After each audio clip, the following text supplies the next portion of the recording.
BIC episode number 97. I will talk about the Buffalo Bills game, but we'll save that for the very end. But before that, we'll get into a couple of hobby-related topics. We've got a fun, silly card of the week segment queued up for you. I may have additional props. Spoiler for what's coming. Props. And I've got something that's going to play into this. Oh, it's going to play right into it. I got a piece of mail. I didn't share with you guys. See, they didn't know. I'm going to share it with all of y'all, though. I got a piece of mail that plays into my card of the week. So when we get to mine, I'll show it off. Not only that. Yes. We've allowed you to do custom cards, and now you've got props, Eric. But we got to talk about these rules. Oh, listen. First of all, I make the rules. And speaking of rules, I've got a brand new rule for BIC that I'm going to be introducing. It will be reiterated on the live, but it will be introduced. Rule number 8 will be introduced on this very episode of the BIC podcast.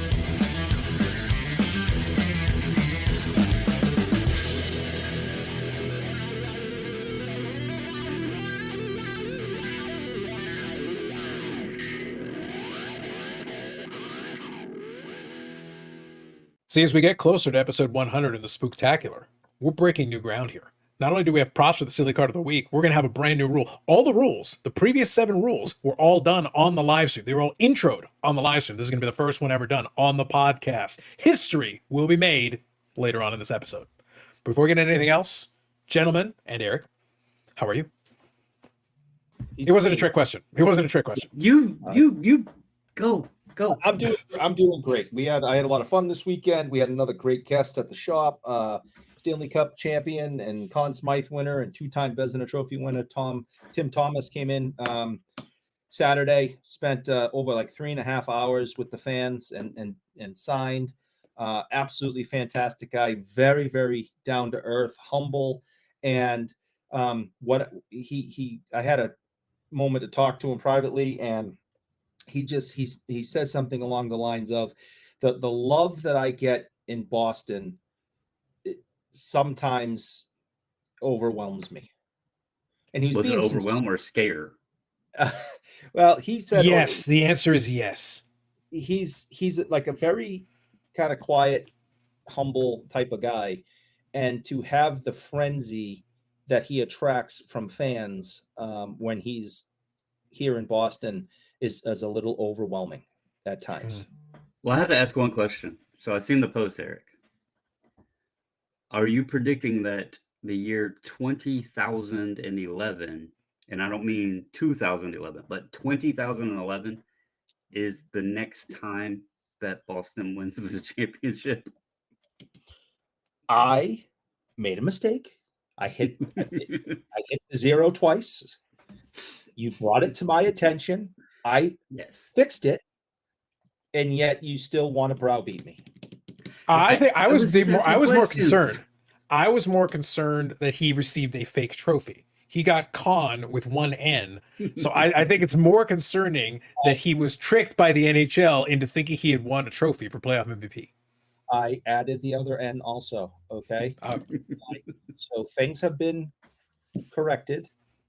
Because I have 2 wonderful, wonderful friends and you 2 idiots who like to take any opportunity possible to twist the knife in my back. So you both found errors in my Instagram post. No one else did, or at least no one else brought it to my attention. But maybe not enough of your friends are literate, Eric. These are not our problems. That could be true. But almost immediately on posting that, the both of you jumped on it like rats on a pizza. So it was. So you're saying you don't want us to look at your post? I really don't care. It'd probably be better for you if nobody looked. The less people look, the less fact checking will be involved. It's like now it was an accident with the 00, and I didn't see it. My giant thumbs hit it. I made a mistake in the spelling of Conn Smythe. I can't say that I overlooked it. No, I don't know. I believe the term you're looking for is Freudian slip. I think you were trying to say something without saying something. Well, yeah, sure. I'm just reading what was written. That's all I'm saying. Yeah. Anyway, so let us get into the silly card of the week, brought to us by AMG Collectibles, amgcollectibles.ca, and the AMG Collectibles YouTube channel. We will be back for another episode this week. We'll talk about what came in the shop, Steve did send over some pictures and items, so we will definitely look into that. Maybe look at seeing what other auctions are coming in. And is it they also in the spooky season? And we're going to see. Maybe we'll find out what Blair is going to be wearing for Halloween. You know, we're going to start moving our way towards it. Listen, we got time. People's thinking, oh, Carlos, it's only the beginning of October. Guys, I worked in retail. I was putting Halloween stuff up in July. These people are rabid. Like, once it gets into the spooky season, like, don't blink. We're there. The traffic is already here. Salem is the next town over. They get over 1 million people every single year. The last week of September, we started noticing the traffic. As soon as October 1st hit, it just exploded. And now you can't drive anywhere. And the closer that it gets to the 31st, everywhere will just be a parking lot. The highway will be completely stopped, miles away from the city leading in. Everything's just a parking lot. So my favorite day of the year is November 1st because they all are gone. Wow. I'm glad that we have you as the greeting committee for your section of Massachusetts. No. We're glad you're there to hold down the fort. 1 million people on one of the oldest parts of the United States of America, where the roads that are paved now are still the same old carriage roads from 200 years ago. And we don't have the infrastructure for this. Are you saying that maybe Massachusetts needs to raise taxes to get those roads? Ooh, I think more taxes would fix it. More taxes would fix it. Massachusetts we pay enough. They waste it. Wait, Eric, you're saying they haven't fixed the roads, so maybe you are not paying enough. Maybe like the like button. They should increase the rates. No. I think more. We have corrupt politicians here, and they steal all the money. So what you need is higher taxes so that more money. So even if they take their cut, then there's still more left over. So you just have to put more in until it fixes the problem. They'll just take a bigger cut. Exactly. And then you put in more. We just keep more. Just more. Every year. It seems about right, yeah. Every year some politician gets busted. Just they're brutal here. They're just criminals. Unfortunate. Mm-hmm.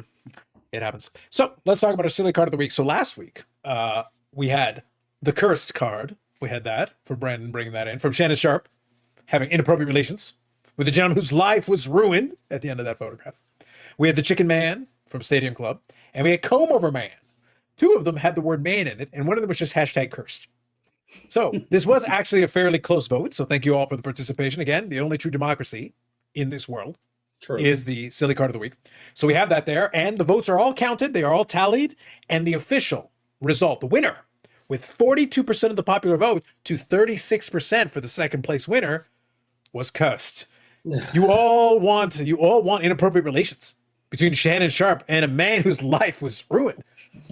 It seems to me that people are clamoring for the shot in front. Comb Over Man was number 2. Comb Over Man was second this past week.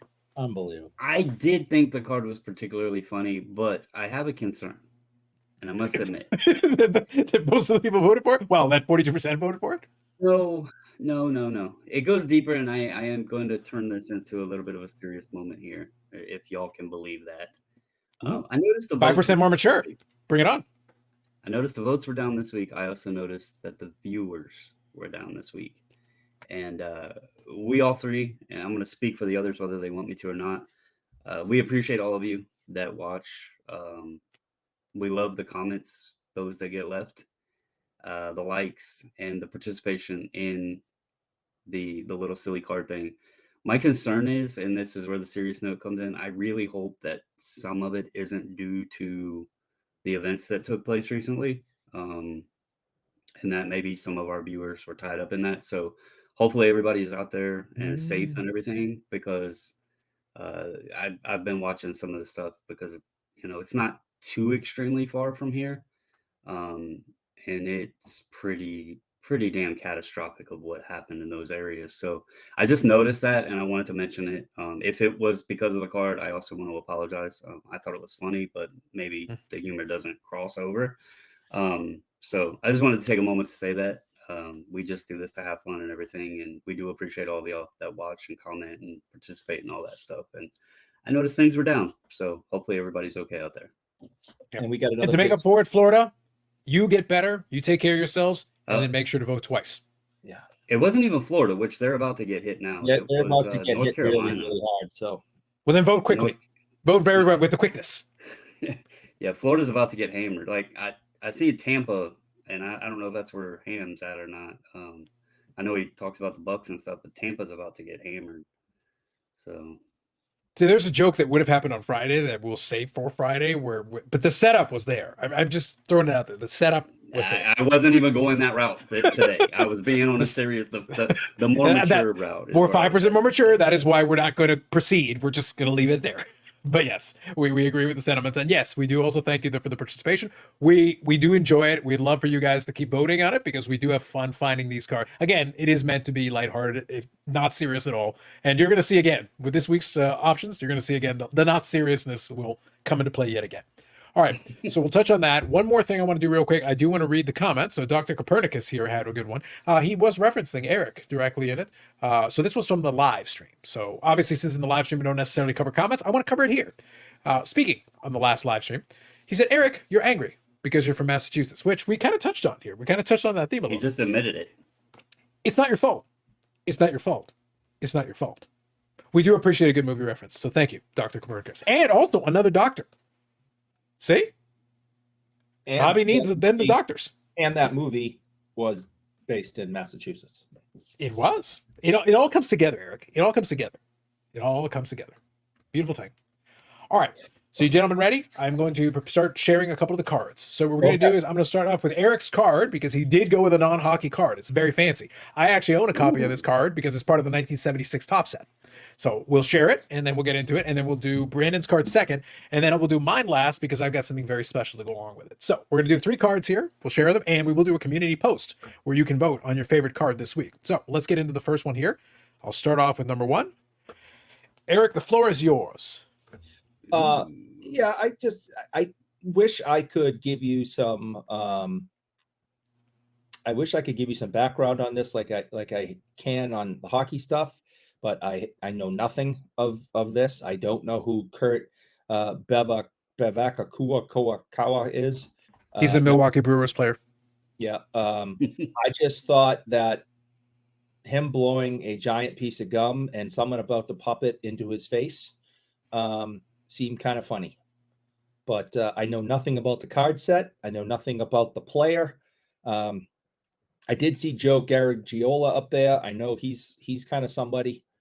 And I guess this guy is the bubblegum blowing champ of 1975 Major League Baseball.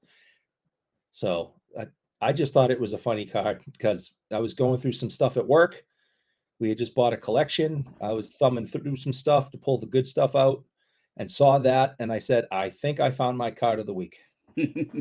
There you go. So I can give a little bit of a context here. So this is from the 1976 Topps baseball set, and this is a card commemorating Kurt's win here. And this is it was a bazooka thing. So the little instrument there they're using to measure the bubble there is actually a bazooka branded instrument on it, and it's bazooka bubblegum. So bazooka bubblegum, he's the bubblegum blowing champ. And I don't remember the exact context of this, but it was just kind of a silly thing they did, I guess, during the season, and they decided to take a picture of it. And Topps in 1976 is going to have some fun. They had some fun subsets they would throw in there. I want to say it might have been 76 or no, 79. They did like legends. So Topps in the 70s would try to find something to throw in there. They throw a couple of cards just for fun. Well, this is what they threw in 1976. So it's kind of a fun card there. Milwaukee Brewers player and nice black and white photograph there to show it. But yeah, it's just them having a little bit of fun with a side thing to the game itself. And do you know how to pronounce his name? Absolutely not. Okay. I just want to say I appreciate the form. I mean, the dude is taking this very seriously. He's got the hands on the hips. You can see his eyes closed. Full focus, man. Focus. And he's trying very hard. So congrats. We appreciate the effort. Congrats to Kurt. And that bazooka tool, if you look at it, has a very pointy tip on it. So I think they're going to pop that bubble in his face. Could very well be. Could very well be. All right, so let me switch over here. So Brandon, this next one is going to be yours. Let me make it a little bit larger here. By the way, for these segments, you will want the visuals because it'll help. All right, explain. What do we got? So I chose, in the spirit of spooky season upon us, I thought this would be an appropriate one. Also, to go along with our dynamite and the little dinosaur references and everything. This is, I believe it's 1994 Coca-Cola Monsters of the Gridiron. There's like a 30 card set. There's a Marshall Falk in there, which is the most notable because I believe it's his rookie. But there's a lot of fun players in there, and they're dressed up in little spooky season costumes. This one happens to be, I thought it fit the show the most, Cortez Kennedy as Tez Rex. I mean, if you remember Cortez Kennedy, well, a lot of the players in the set, really, there's Derek Thomas in there and stuff, but uh, seeing these NFL players dressed up like this is kind of funny, and I thought this one fit our theme of the show with the dinosaurs and the upcoming spooky season. There you go. And it is also branded by Coca-Cola and the NFL on the bottom there. So we want to Yep. make sure we include That that. is something else right there. Unbelievable. The The whole last one. set's pretty cool. There you go. Now, last one, we're going to play into the wrestling here. So this is 1993 Coliseum Home Video. So this is a set here Ooh. for the Coliseum Home Video here. And this was commemorating the different WrestleManias. I believe up until that point, it was only showing up until WrestleMania, I believe, 8. And this particular card is for the Ultimate Warrior WrestleMania 6, which was the ultimate challenge against Hulk Hogan. Now, the reason I chose this was twofold, because number one, and I'll talk about that more in a minute, obviously I do collect the wrestling. Ultimate Warrior was never my favorite. But I like the fact that they use the exact image from the promotional materials of WrestleMania 6. So this is like half of the poster. The poster is the Ultimate Warrior here in this, pose, kind of looking up, and, he's got his arms and he's flexed. And then Hogan's on the other side with the title. And it was title versus title because you had the Intercontinental Championship that the Warrior is wearing here. And then Hogan had the WWF Championship in it. And this was, like I said, the ultimate challenge is the way it was dubbed. This was WrestleMania 6, which was at the Skydome in Toronto. It was the Toronto WrestleMania. Now, the reason I want to bring it up is, number one, it's kind of an interesting thing. The fact it's Coliseum Video, as I believe these were inside of the VHSs, which was kind of an interesting little quirk in how it was distributed. But it also plays into what I received in the mail. And I'll share that with you guys. So here we got the WrestleMania 6 Ooh. program created by Nice, CGC. all slabbed up. And you can see there, it is the exact pose. So like I said, it's right from it. So we got it in a CGC 9.0. And I figured Eric would appreciate this because this is also doubles as a cycling program because these guys are the drugs. They are the drugs. It's like, all you got to do is look at the picture. It's like, yeah, it doubles up. Lance Armstrong is in the background if you look really closely. He's right there. Yeah. But you can see there, these Yep. guys, this is 1990. They are the drugs. 100%. But I figured it'd be kind of fun since I did get this in the mail. It was kind of appropriate. The card, obviously, it's the same pose. It's literally from the same promotional material. And on the back, you got a Mountain Dew ad. You can slam down a dew. You do the Yeah, do, and they do baby. label it in there. So it is the official souvenir edition. By the way, I have not held a CGC slab in person. Not bad. They're nice. Kind of impressed. Yeah. Pretty snazzy. I like it. So kind of a I fun item. actually, So on my, I kind of showed you guys. I didn't give any context to it though. I had a fun little find out on my little sale adventures. I guess so. I found that Friday morning. The guy had a bunch of Beckett's, and then flipping through, I found a couple autograph like photos and stuff, and I wound up getting one of the Beckett's, which is the September of 2004 basketball Beckett. And it actually has Stephon Marbury on the front with a bunch of the And One mixtape players for basketball. But that Beckett had an uncut sheet in it, and I opened it up, and the sheet of cards were still in there, which actually has some value to them. And then that Mario Lemieux, which Eric said it looked relatively legit. So, but anyway, I got a whole stack of stuff from the guy, and I paid $5. So, and the Lemieux being part of it, and the Beckett is pretty valuable. So, just wanted to throw that out there since I showed you guys the Lemieux picture and Carlos was showing the magazine. It's kind of fun finding those sometimes. Yeah, it is. I mean, you definitely come up with some crazy stuff. I mean, I remember that Ray Bork card that you got for like $1. That 34 cents. 34 cents. That was worth like 500. Now you're paying next to nothing to get Mario Lemieux autographs. No, you do well with this, man. You know what to look for. I'll tell you. I don't know if I could do it. I'd go to a yard sale and just be like, that's junk, that's junk, that's junk, and walk away. Most But of it is. you have an eye. Yeah, realistically, most of the stuff, to be fair, Most of it is. most of it will be junk. It's just as the nature of the beast. However, I think, and this is not investment advice, but it's kind of a reasonable rule. Look, if you get something cheap enough, then you can usually take a flyer. My philosophy, if I'm borderline on it, well, can I get it cheap enough? If the answer is I can get it cheap enough, then whatever. Worst case scenario, you're not up much. It's not. Oh, yeah. It's not a big sacrifice. So then sometimes it's worth taking a couple of stabs in the dark, and then you never know. And this will play into a conversation because we'll do a little box breaking conversation. So precursor, a little foreshadowing. We'll get to that in a little bit here. But the problem with a lot of that stuff is the high price point. When the price point is low and the stakes are low, you can afford to take greater risks because then it's not as big a deal. You're not taking as big a chance. Higher price point, it can be more problematic.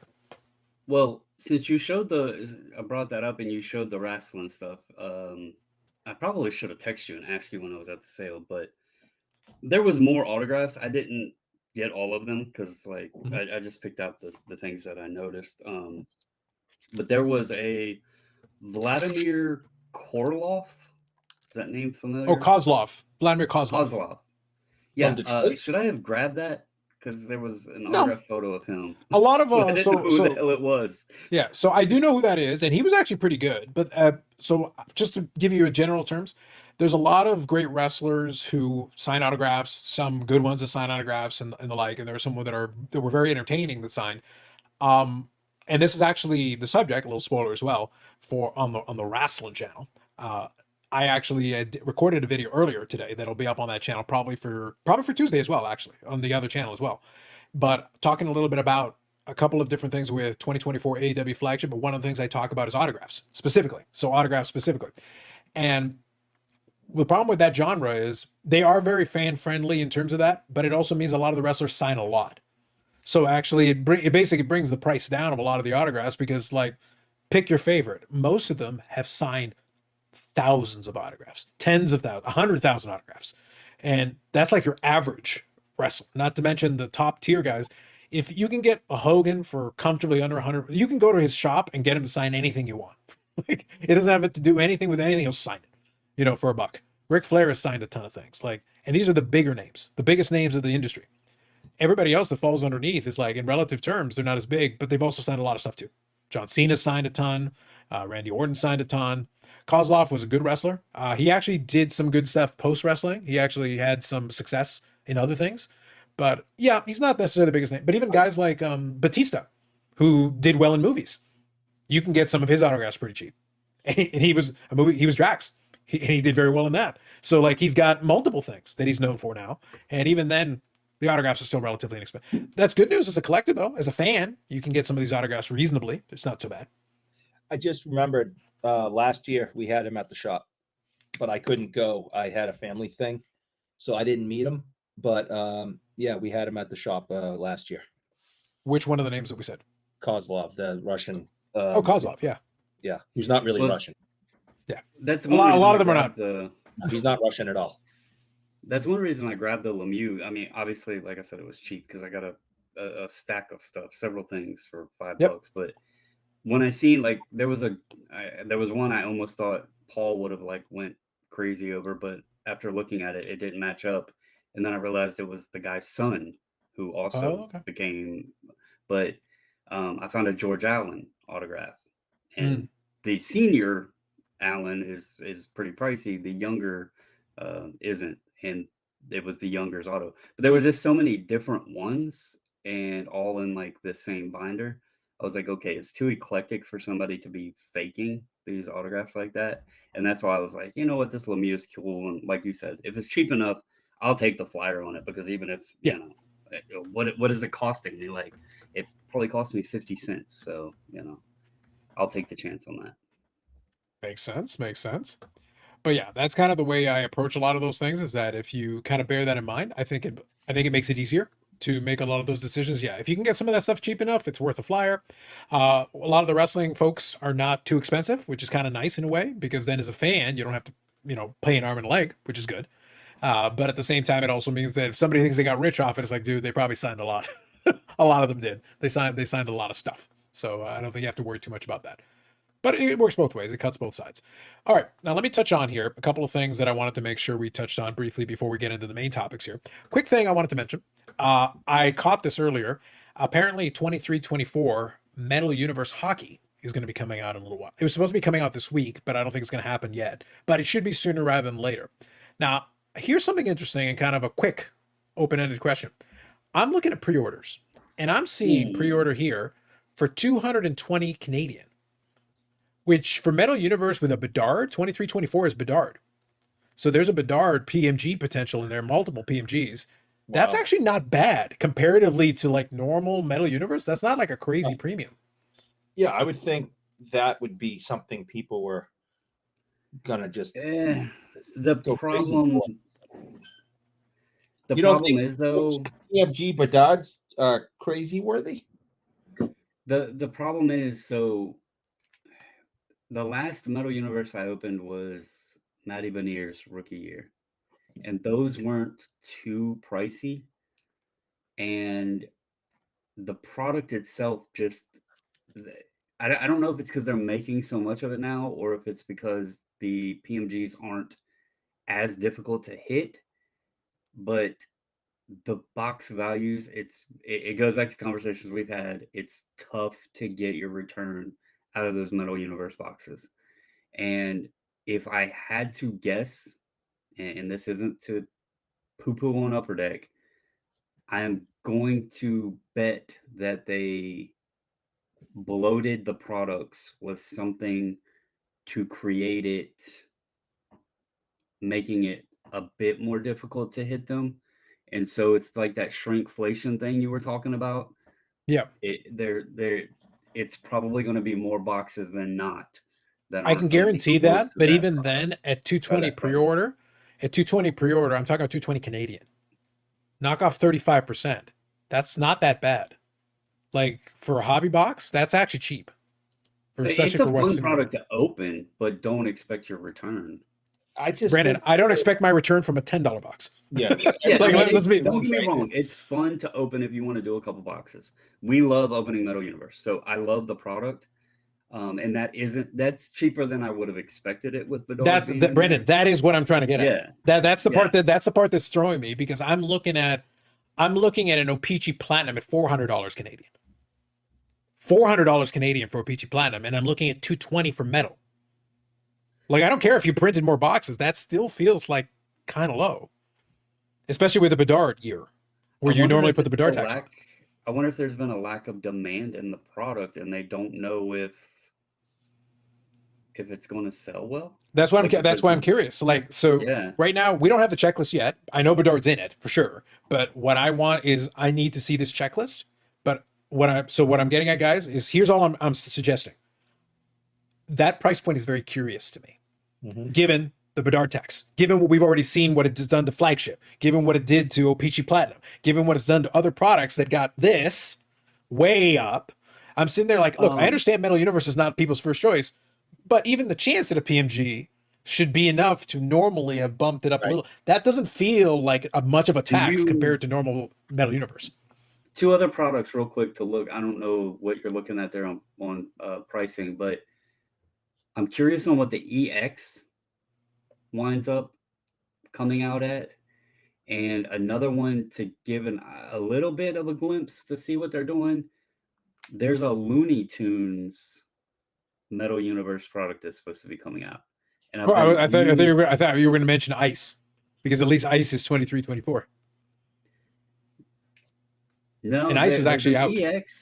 There's an EX, and then there's a Looney Tunes Metal Universe that they're supposed to be coming out with. And I've been curious to see what the product or the prices of those come out at. Yeah, I don't see anything yet for that one. I'm just looking at a local card shop that usually has pretty good allocation for stuff, but I'm just comparing it to kind of some of the recent stuff. So for example, 23-24 Ice is $229. So the Ice is actually higher. And again, Metal Universe is not the craziest one. SPX $229. Again for 23-24. So now it's kind of curious. It has me a little bit curious where that's going to go with that one. I don't know. We'll have to see. I'm very interested in kind of how that one ends up playing out, but I feel like maybe some of the momentum has slowed down because if you're doing again the product with the PMG in it, and I figure the PMG for Bedard should do okay. It should be a decent pull, but again, you're going to be tough. But in terms of value in that, I don't even worry about it. Like for me, we've talked about it. I don't think there's enough in any of these boxes to make you feel like you're getting value on it in general. There is a reason why even for the AW stuff, I wait until it's like super discounted before I buy any boxes and I know who to move it to and who might be interested. And even then, it's like no, I'm going to need when I say discounts, I mean discounts. So I just went to DA real quick to check them. They're Yep. 200 US pre-sale. That's what I'm getting at, Brandon. Why do you think I'm looking at 219 and going like that? Doesn't seem that bad. Seems pretty good in relative terms. Again, It's relative up terms. a little bit, but I mean, It's not crazy. It seems like it's off with Yeah. the current So- trends. With the following the trends, like you said, of what we've seen in the past, it's surprising it's so inexpensive in comparison. I want to see what the reception is because again, in comparison to recent releases, it almost feels reasonable. Again, if we put it into relative terms to the recent ones, so I'd be curious to see if that helps it. Maybe it does, or if it's just a reflection on maybe some of the demand and momentum slowing down, which could be. It could be a situation where maybe they're just not feeling the momentum and they're like, keep the price under control, and maybe that'll help stuff move more. So that's a possibility as well. Just some thoughts that I would throw out there. All right, so I wanted to make sure I touched on that one. And then the other one that I wanted to touch on here is a brand new rule. It is time. It is canon, and we will reflect it in the live stream. Eric, if you would, please. We have 7 rules prior. Can you give the reading of the rules? I shall. The BIC rules are as follows. Rule number 1, people are stupid. Correct. Number 2, Hmm. see rule number 1. Brilliant. Number 3, corruption is rife in the hobby. That one comes up a lot. Yes, it does. 4, I had to learn this one the hard way. Don't mess with someone who photoshops better than you. Oh, yes. Yes. That's come up too. That's come up a couple of times, yeah. This is a rule and has sub rules to it. Number 5, Carlos lies. Very true. 5A, Eric lies. 5B, True. Bobby lies. 5C, baseball collector lies. All true. All true. 6, very important, something we live by here at the Because I'm Carlos show. Thou shall not effort. Yes. Very important. And something that also comes up a lot that I think everyone in the hobby agrees with. Rule number 7 says, thou shalt not bid on one's own shit. That's a good rule. It's a good rule. And those are the rules as they have been cast down upon us. Now, from time to time, there is an occasion that warrants a new rule. Today is such a day. Today, we introduced rule number 8, which I feel will be another good one that shall be added to the pantheon. And Brandon, I think you'll appreciate this one because I think it'll play into our discussion later today in this very show. The new rule is, thou shalt not apply logic to the hobby. That is a tactical error that many people have done. They have tried to be like, but that doesn't make any sense. No, you do not apply logic to this hobby. This hobby is immune to logic. Yeah, I mean, you can lose a lot of sleep trying to figure out what the hell people are thinking. Because they're not thinking. Thou shalt not apply logic to the hobby. Yeah. And if you remember this, you will sleep so much better. It will be so relaxing. You'll be like, oh, you know what? Is that logic? Nope. Never mind. The hobby and logic shall ne'er meet. Thou has been written, thou has been done. Perfect. We'll discuss it again on Friday, but that is the new rule. It is a momentous day, Brandon. It is not every day that we introduce a new rule. No, we have do but this 8. sparingly. That's why there's only 8 of them now. Clarification on the rule, though. Ask for your clarification. You can apply logic to your own self, right? While you're hobbying. I'm talking about the hobby, Brandon. Know thyself is a different thing. Yeah. The hobby though is its own beast. An important distinction, Brandon. Okay. Just maybe to help you, maybe to assist everyone with this clarification on this matter. I like to think of logic in the hobby very similar to the way that the works of fiction deal with villains. Villains are my favorite, and let me explain why. Villains are not bound by the rules that the heroes are bound by. The hero is supposed to do the right thing. The villain basically doesn't have to. But does that mean the villain never does the right thing? No. They could do the right thing for selfish reasons. They could do the right thing just because they felt like it that day. They are not prevented from doing the right thing. But it's not in their mandate. They don't have to do the right thing. The key to this rule is it doesn't mean that logic never accidentally bumps paint with the hobby. It can happen from time to time, but it's an accident. It's not intentional. If it happens, it happens.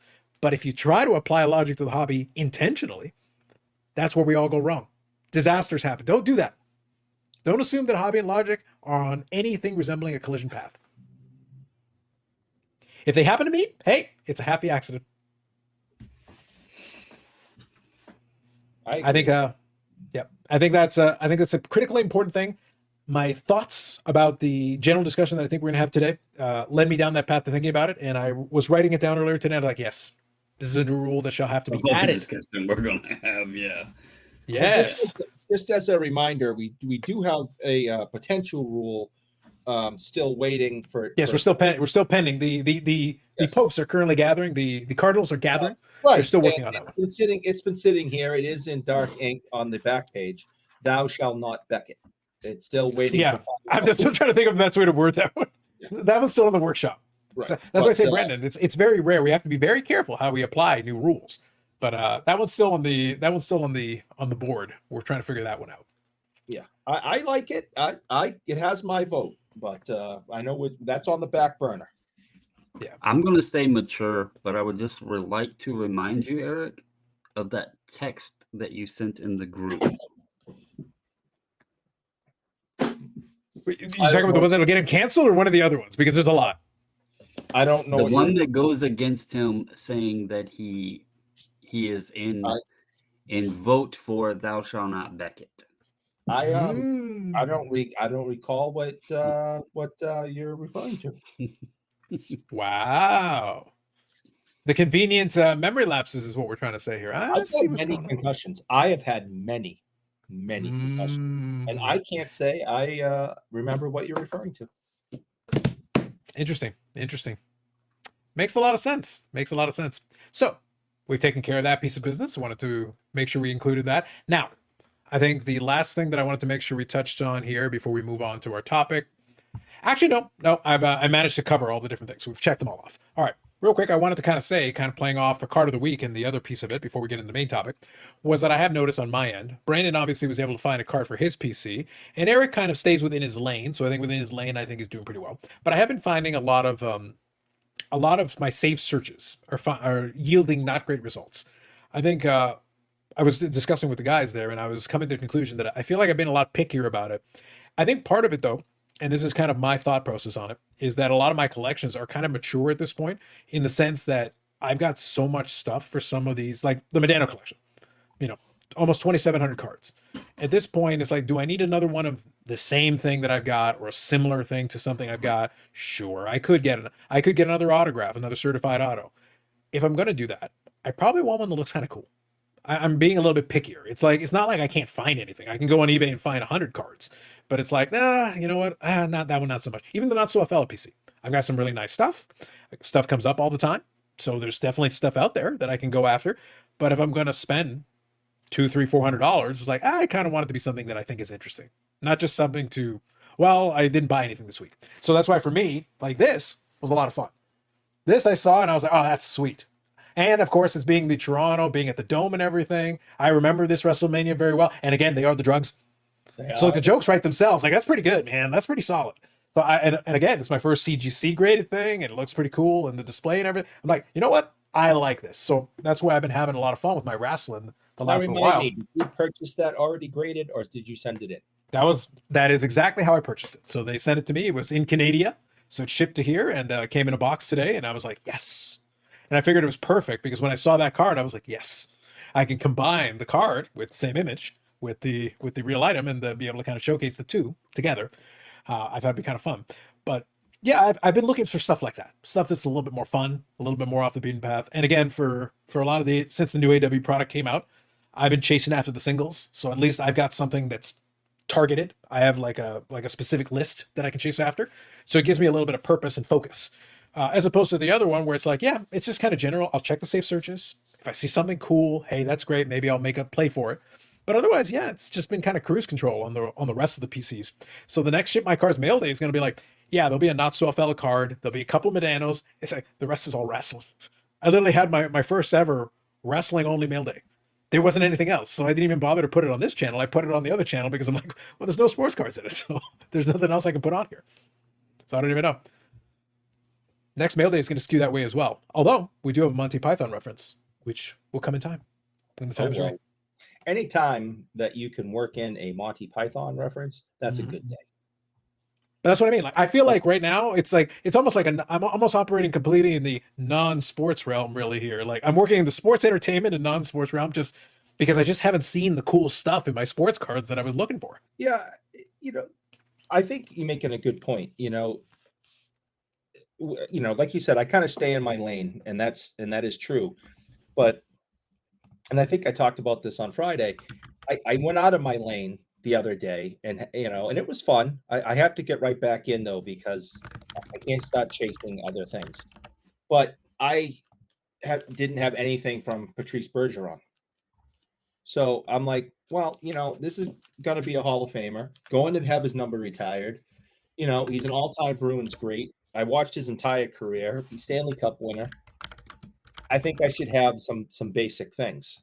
Did I need his Young Guns, for $500 graded or whatever the hell? Absolutely not. There was some very affordable rookie cards in really good shape. I got a sticker auto card. I got a refractor. It's like, if I can find something that has a jersey piece or a patch piece in it for some, some relatively reasonable money, I'm going to pick that up. And then that's done. I got one of like all the, checked off all the main things that you can get. And, it was fun. It was fun to spend a couple of days looking for something that I don't usually look for. Sometimes you definitely have to mix it up, but you also, when you have so much, mixing it up is good, but you also say, I don't need any more filler. I have all the filler. And like you said, I'm looking for something unique. I'm looking for something nice, in better shape, something, that's a diamond in the rough, or maybe just a diamond. But I don't need to get 200 more cards for filler, because I have too much, So at this point, I too am basically being a little pickier. Like, no, I don't need to go through a dollar box and spend $40 and come home with 40 more singles and stack them up here and just throw it. I don't need it. I'd rather take the $40 and go buy a $40 card, I guess. Sometimes less is more, especially at this stage when I look around and there's nothing but more. I have no more room to put anything. So I think you're right. I think it's fun to mix it up. Like you got that, that WrestleMania item all slabbed. Yeah, that's unique. It's new. It's fun. It's different. It's not another Mike Modano card. It's something that's going to sit on your desk for a while until you get bored of it and put it away. It's fun to do that. Absolutely. An next trick will be figuring out exactly how I'm going to display it. Go ahead, Brandon. I think I've been a little maybe opposite of specifically what Eric was talking about. Ever since scaling back and like, I guess just recognizing what was giving me the most fun in collecting, I've been I'm not buying everything, but I've been looking for like just neat little, they can be cheap cards. Now, I'm not saying everything I bought recently has been cheap because I've bought 2 that definitely weren't cheap recently. But I'm looking at, like, I went on Trading Card Database and was pulling up some of the players I collect. And this isn't the pump, so don't start, Eric. But when I go look at Robertson, there is 1,900. Trading Card Database has 1,908 cards for him already. And I know a lot of that is breaking down the parallels and that sort of thing. But I've come to realize, like, another player that I collect, Victor Robles, he has over 4,000 cards. I'm never going to go after all of that. So I am looking at just the stuff that looks neat, that's visually appealing, or pieces, like as Carlos said, that stand out, not just the term you use, just filler. It's Mhm. okay if it's a cheap card if I like the way it looks. I like Sure. inserts. I like even some of the ones in the 90s where they weren't refractors, but they were like the foils and Pacific. We talked about them, a couple episodes ago. They would have some of the ones that were kind of like a prism-y look, refractory foil finish to them. I like some of the inserts Upper Deck does that has that kind of same thing to it, Yeah, but it's they're it's very rainbow cheap. foil. Rainbow foil is what you're referring to. It's just a rainbow Some foil. of the Dazzlers look really cool, especially if you get like a team color match or something. So it's things like that that are cheap that I'm actually adding. But then I'm also looking for them pieces. Like the card I bought today was a bat barrel of Victor Robles. And when I looked at my collection, that card had a couple of significant elements to it because I did not have a bat barrel of his. I had, bat knobs and the patches and all those other things, but I didn't have a barrel. And then it was the nameplate of the barrel, but it actually had like just his initials and then an inscription that he used to write on all of his equipment, and he actually wrote it on the custom card that I have with me and my kids with him. So that card had it was more than just a card. You know, Carlos seen it and he even said it was a really neat piece, but that's the kind of stuff too that I'm looking for. Something that when you see it, it's kind of cliche to say, but it speaks to you. Like, I don't want to let that go. And if I do, I probably won't find another one, or I won't see another one, or this has a place in my collection, a reason that I want to add it to my collection. So, but I'm kind of working both ends because I'm also still buying what Eric considered the filler, the lower end stuff, but I'm being selective on which pieces of that I'm buying. So I think it's fair. I think it's more than anything. The reason I wanted to bring it up was that I think one of the things that I've been observing, and it's been going on for a while now, is that you have people trying to figure out. They're basically trying to talk themselves around changing speeds and all that. And I kind of sit back and chuckle. The reason I wanted to explain it the way that I did was that I'm still collecting the same as before. The only difference is I'm being pickier in certain aspects of it. It's like if I see the thing I like, I'm still gonna buy the thing I like. Like if I can and oh it's yeah. available, like I'm in. Let's do it. But it's like I'm just waiting for the thing that I like because well I've got enough of the other stuff. I've got plenty. I don't need to. I've got, like I said, certain PCs I have are kind of matured at this point to the point like I've got lots of stuff. I've got volume, plenty of volume. I've got quality and quantity. So it's like I've got both those things. So I can just enjoy the pieces that I have. It's like, no, I'm looking for the novel. I'm looking for the interesting, or maybe I don't have one of those. That'd be kind of cool to add. And that's kind of that's what I'm looking for. And if I see that thing, then that kind of makes it fun. The wrestling thing is fine because again, I have a checklist. So it gives me a target. It allows me to focus and keys in. But the price point isn't crazy on that either. So it's not like it's taking a lot of budget away from me. It's still allowing me plenty of room where if the cool thing shows up, it's like, all right, let's go. Let's do it. But it's been kind of interesting because a lot of people I think have kind of burned themselves out on just the fact that they were chasing all the things. Like I was doing that during the pandemic, stuff was coming out left, right, and center. But that's because the cool stuff was coming up. It was the stuff at the top of the want list. Now that's kind of done. So I don't have that anymore. It's like, okay, well, I already did that. I already bought it. That's what happened with me. And I kind of made a post in the group today because my group wasn't getting a lot of activity and stuff, and it hasn't for a while.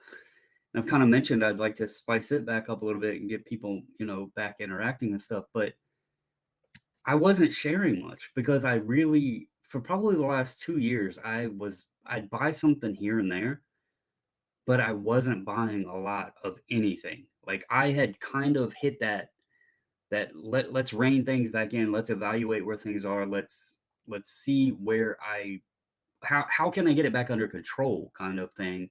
Because you just hit on a point. Like during the pandemic, I admitted like I was freaking all over the place. And it was opportunity because of some of the stuff that I had that was selling, and there was money there. But then when I looked at it, I was like, first of all, I can't go on all of these paths. Like I can't walk down every single one of these paths. And I enjoyed the vintage baseball and stuff, but that shit gets expensive. Let's just be real. And you're not going to be able to chase all of, you're not going to be able to chase it all. And so I had to just reevaluate what was it that I was having the most fun in. And it's been sitting right there all along. Like you can go back through all my videos. Once I put that up, that the national stuff and everything back there, that's always been there. And I've talked about like in 2017, putting together like the national starting lineups, first Bowmans and all. And I was like, that's where I had the fun. And I need to condense and refocus back into the things that I was having fun with. And that's been a blessing. So Sure. Makes sense. And just also kind of what we were talking about, just to make sure we all got it on the same page as well. For me, what it really came down, it wasn't necessarily going in a bunch of different directions, although I did have some fun. I dabbled in direction. It was, for me, it was that the money motivated people to make those Medano Grails available. So for me, it was still focused within that. But the problem was like, you're hitting me with all the good stuff all at once, the stuff that had dried up years ago, where you're like, oh my God, I got to cash out. And I'm like, okay, buy this one, buy this. And I still got them all. I still got them, but they're off the checklist now, so I don't need them again. I don't need the first one. How did it work in hockey with that in terms of pricing? Like I'm sure they were a little bit elevated over what they were before. One of my big things I mentioned Robles, I paused buying him because he was not playing well, but people were pandemic pricing him because he was a top prospect at one time and everything, and they were trying to get like a premium for him, and yet he was not playing well. Like I've went back and looked at Therapy comparing to what some of his stuff sold for, and I'm like, holy hell. I mean, that first Bowman I just bought, I got for under half of what it sold for the last time, and he had a better season this year than he did the last time that card sold. And I was just like, this is like the writing on the wall of why I paused buying them, because people were wanting that premium, even though he wasn't performing at that premium. So I was just curious, how did it affect hockey in the terms of the value? So it depended on the person.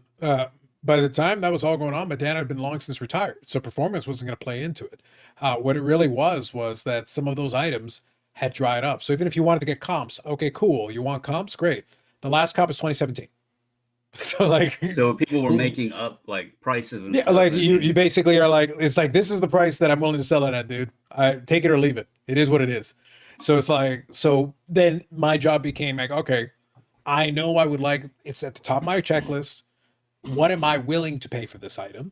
So I'm basically making up the comp, because at that point I'm the comp, because I'm basically making up the number based on it. I did go back and forth with some of them, and I was able to work that out. They were the sellers were well compensated. Let's just say it that way. I was a very aggressive buyer, but I was an aggressive buyer, and maybe this will be a topic for future day. I was an aggressive buyer because, number one, I was the end user, number one, and number two, I also understood that the supply had dried up prior. If this is something that's on eBay every week or every month and a half, then whatever, I'll let this one pass and I'll get the next one.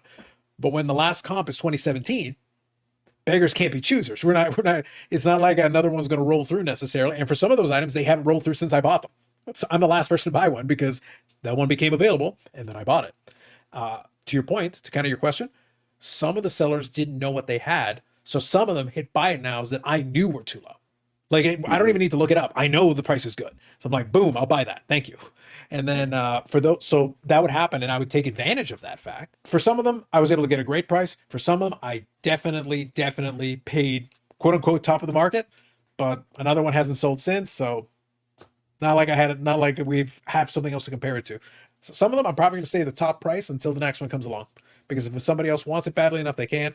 What's going to be interesting is that I know the number of buyers out there, and I know some of the Medano guys have started to consolidate. So some of them are starting to move stuff on, and they paid a lot.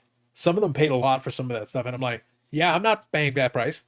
I am one of the Yeah. more aggressive buyers, but it's like, yeah, I'm not there, dude. You guys went too far. You shot past me. So now if you want to sell it, you're gonna have to sell it to the other guy because I'm not there with you. You guys are on your own. So Yeah. so a lot of it will depend. I can only imagine for some of the guys that were collecting like Gretzky or Lemieux or some of the top guys, it would be. But the Medano one, some of that stuff went like up, up, up. It went crazy. And then for some of the bigger guys, it's the same thing. So I do feel bad for some of those folks. I don't regret it though. But what it comes down to is that again, I was the end user, so I understood that if I'm paying high now, but then it's in my collection and I'm satisfied with that, then it's okay because I'm going to hang on to it. If it's something you plan on moving and you're going to get rid of this and get rid of that, then okay, then it's not going to work. You're going to have to change your path. The way I look at some of the pieces, especially on like the really scarce stuff or one-on-ones, we've had that conversation recently. If it pops up, like the bat barrel, I didn't have anything to compare it to. I knew what I had paid on some other pieces that I would kind of place in a similar category as those. So I had like a gauge on my own collection of what I had paid. But the way I also look at it is you can either pay what it's at now, or who knows how much time you may be losing keeping an eye on whether or not it pops back up or something else pops up or another copy pops back up. So you have to take the time essence into it as well. If it's there, it's available, it's within reason, just save yourself the time and secure it, lock it down. So Eric got I like the Brandon's advice now is like buy the thing. Buy the thing. Yeah. Oh, how he has changed. Oh, how he has changed. I He's told you changed, guys, Eric. man. Buy it now, I Bob. have changed. I have changed. If it is something that fits into what I'm collecting, the people I collect, the teams, if I can afford it, and if it is something that I know I absolutely want to have in here, it's buy the thing. Like Yeah. I'm not cheapskating out, but I'm also not chasing everything. I've slimmed it down to what I'm having fun with.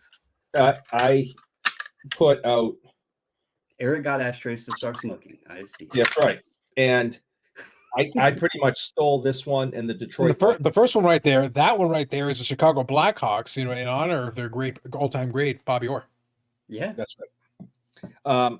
And so I got this one in the Detroit one a couple of weeks ago, thanks to Bobby who tipped me off to it. Dr. Bobby, go on. Spend hundreds for each one, and I had the mega bid. Okay, I went mega bid. I went scorched earth for my bank account, not for a millionaire's bank account. For my bank account, I went scorched earth. They came up at $66 a piece. They're worth hundreds of dollars.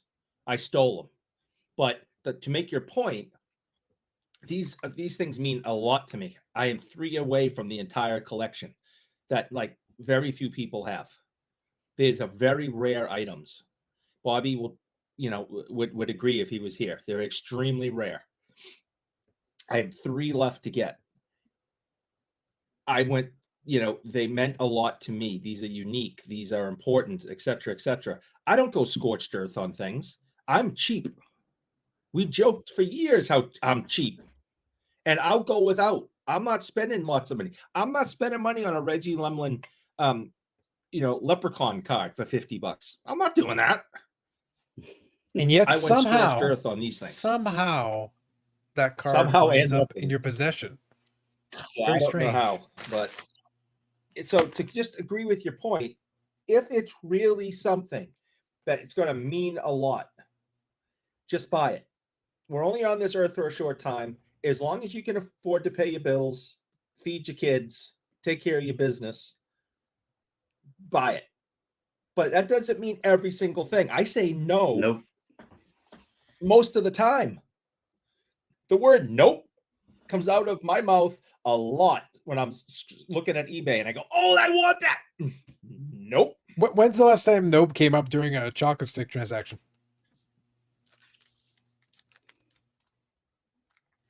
I just hear silence. I hear like the silence is deafening, Brandon. It's deafening. Like it's so loud. I need to turn down the volume a little bit on that silence there. Just turn it down a little bit. Yeah, it's all of a sudden the tune has changed. It has changed quite dramatically. It's interesting how that works out. Yeah. But yes, so in general terms, I think we're all in agreement. I think maybe if I was to summarize this into a sentence here, is that it is okay to chase after certain things. Again, we'll do the caveat, make sure your other stuff's taken care of. Just leave the caveat in there. But it's okay to be aggressive on stuff that is more important to you or that means more to you. If it has that extra element to it, it's okay to buy the thing, to splurge on it. Again, assuming you've taken care of your other business and all that. Again, caveat's already there. But assuming you've got that, then for God's sake, just buy the damn thing. And you'll probably, if you're the end user and you're cool with what you did there, and you'll probably be all right. It'll be okay. Like I said, during the pandemic thing, I spent very aggressively. I had mail days going every single week. The channel chronicles. I had stuff coming in constantly. And at the time, it made sense. And the thing is, I don't really regret any of those purchases because I scratched off so many top items on my list at the time because they were available. By comparison now, I've got these saved searches and I'll go weeks and months without seeing anything that catches my eye or that is there's lots of stuff on there, but it's just stuff. It's like a 4 out of 10 on the interest scale. Oh, that's kind of cool, but yeah, 4 out of 10. No, I'm looking for 9 and 10 out of 10. That's what I want. I need to see the stuff that's 9 and 10. Oh, I gotta have that. Gotta pick that up. So that's where the money needs to go. And that's where I think it makes more sense for me. But to each their own. Again, not advice, you do you, it's your money. But I think if you do focus and key in on those items that are 9 and 10 out of 10 on the gotta have it scale, and you can make it happen, I don't think you have too many regrets. I think that'll be fine. I think you'll be okay there. So I think that's a fair place to leave that piece on. Just real quick to touch on that. When I go to Toronto next month, I will be aggressive if I come upon those 3 ashtrays that I need. I will be aggressive. They're my main find next month. I will sacrifice purchasing other things to try to come across those ashtrays. Do you think it would be like the perfect moment where all the things come together if you go there and you find the ashtrays and the person that has them is the janitor that you thought was Peter Forsberg?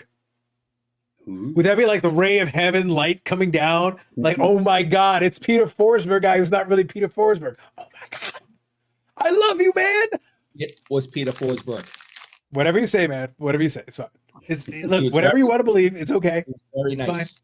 I'm sure he was. We had a nice conversation. I'm sure. Yeah. No doubt. Brandon, I think he inhaled too many fumes. He still thinks he met Peter Forsberg. It's very, very awkward. Well, I was going to say, if you shoot me a list of what to look for, as you just said earlier, I do come across a lot of interesting things out and about on my journeys. Not too much hockey related, but I could always keep an eye out. There you go. Beautiful. I will let you know. Thank you. So, Brandon, let me shift this over.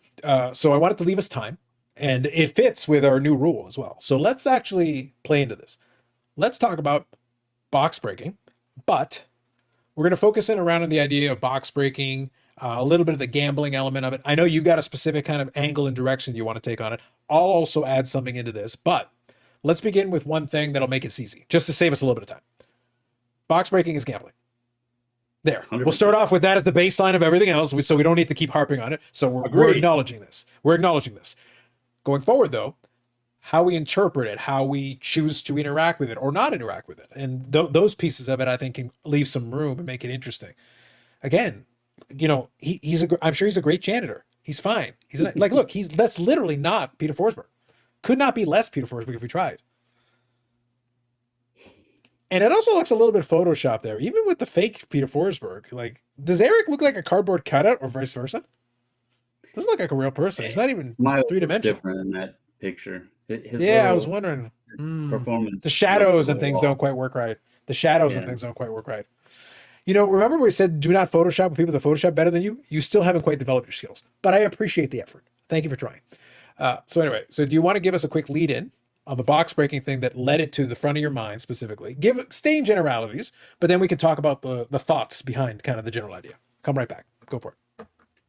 Well, it's been a recent hot button topic. There's been some discussions floating around in the Discord, and there's different people's opinions and takes upon it. We've both kind of participated in the conversation. I will say, so I have not participated in a break in a very long time. I go back to statements that have been made before. People will cry to the heavens of, you know, talk with your wallet, but then proceed to, go on as business as usual. And that kind of goes with the logic rule that was enacted this evening. I have made several changes of my hobbying over the last several years, but I was a big participant at one time in the breaking world. And when we're talking about breaking, I mean, and whether or not breaking is gambling, it really doesn't matter if it is you going to the hobby shop and buying a box and opening it yourself, or if you're sitting at home watching on one of the many platforms and going to a website and purchasing a team spot or a player spot or random teams, a case break, a personal buy. It doesn't matter. No matter how you're participating in it, it is gambling. No doubt about it. Now, gambling is a form of entertainment. So the argument can be, well, it's entertaining. It's entertainment. Okay. If you do it responsibly, yes, it can be fun. Okay. It can be entertaining. There's people that watch breaks that don't even participate. They might get in chat, talk to other participants in the breaks. They might watch and just see what cards come out. They may enjoy the atmosphere, and they have the restraint to not even participate. They just watch and chat with other people in the hobby. The big concern, though, is the focus and direction that the hobby in general, I think, has taken of not only just the online box breaks or case breaks or whatever in general, but the personal accountability. Because I don't think what people realize is, and I've been in this position, I'm not blowing smoke up anybody's ass. I know breakers personally. I have been there and done breaks for people, like live on camera. I've been there and done the breaks, so I see the behind the scenes of it. But I've also been in a position where I put myself in debt, and it's very easy to chase that golden ticket, Willy Wonka's, golden ticket, or go for that jackpot at the slot machine, or go for the scratch off grand prize or whatever. It's very easy to do that. And I can specifically tell you when my breaking point hit that I knew I was getting myself into a problem. And it was around the time when Manny Machado was supposed to be, there was rumors of him being traded, and Definitive and Diamond Icons, two higher end Topps products. I started chasing the Orioles. My thought was, oh, I can hit some Machados. He's going to get traded to probably the Dodgers or whatever. His prices are going to go up. Boom. The Orioles are cheap. They also have Cal Ripken and Trey Mancini and all these other players. And I was chasing and chasing and chasing and chasing. And I spent a lot of money and did not hit the first damn Manny Machado. The people that would buy the breaks after I had my time in, several cases or before or whatever, they were hitting, which then leads you into wanting to chase more and more and more, because it only takes one, right? You hit at the slot machine. It only takes one pull to hit that grand prize, right? So you keep feeding it. It's the same thing.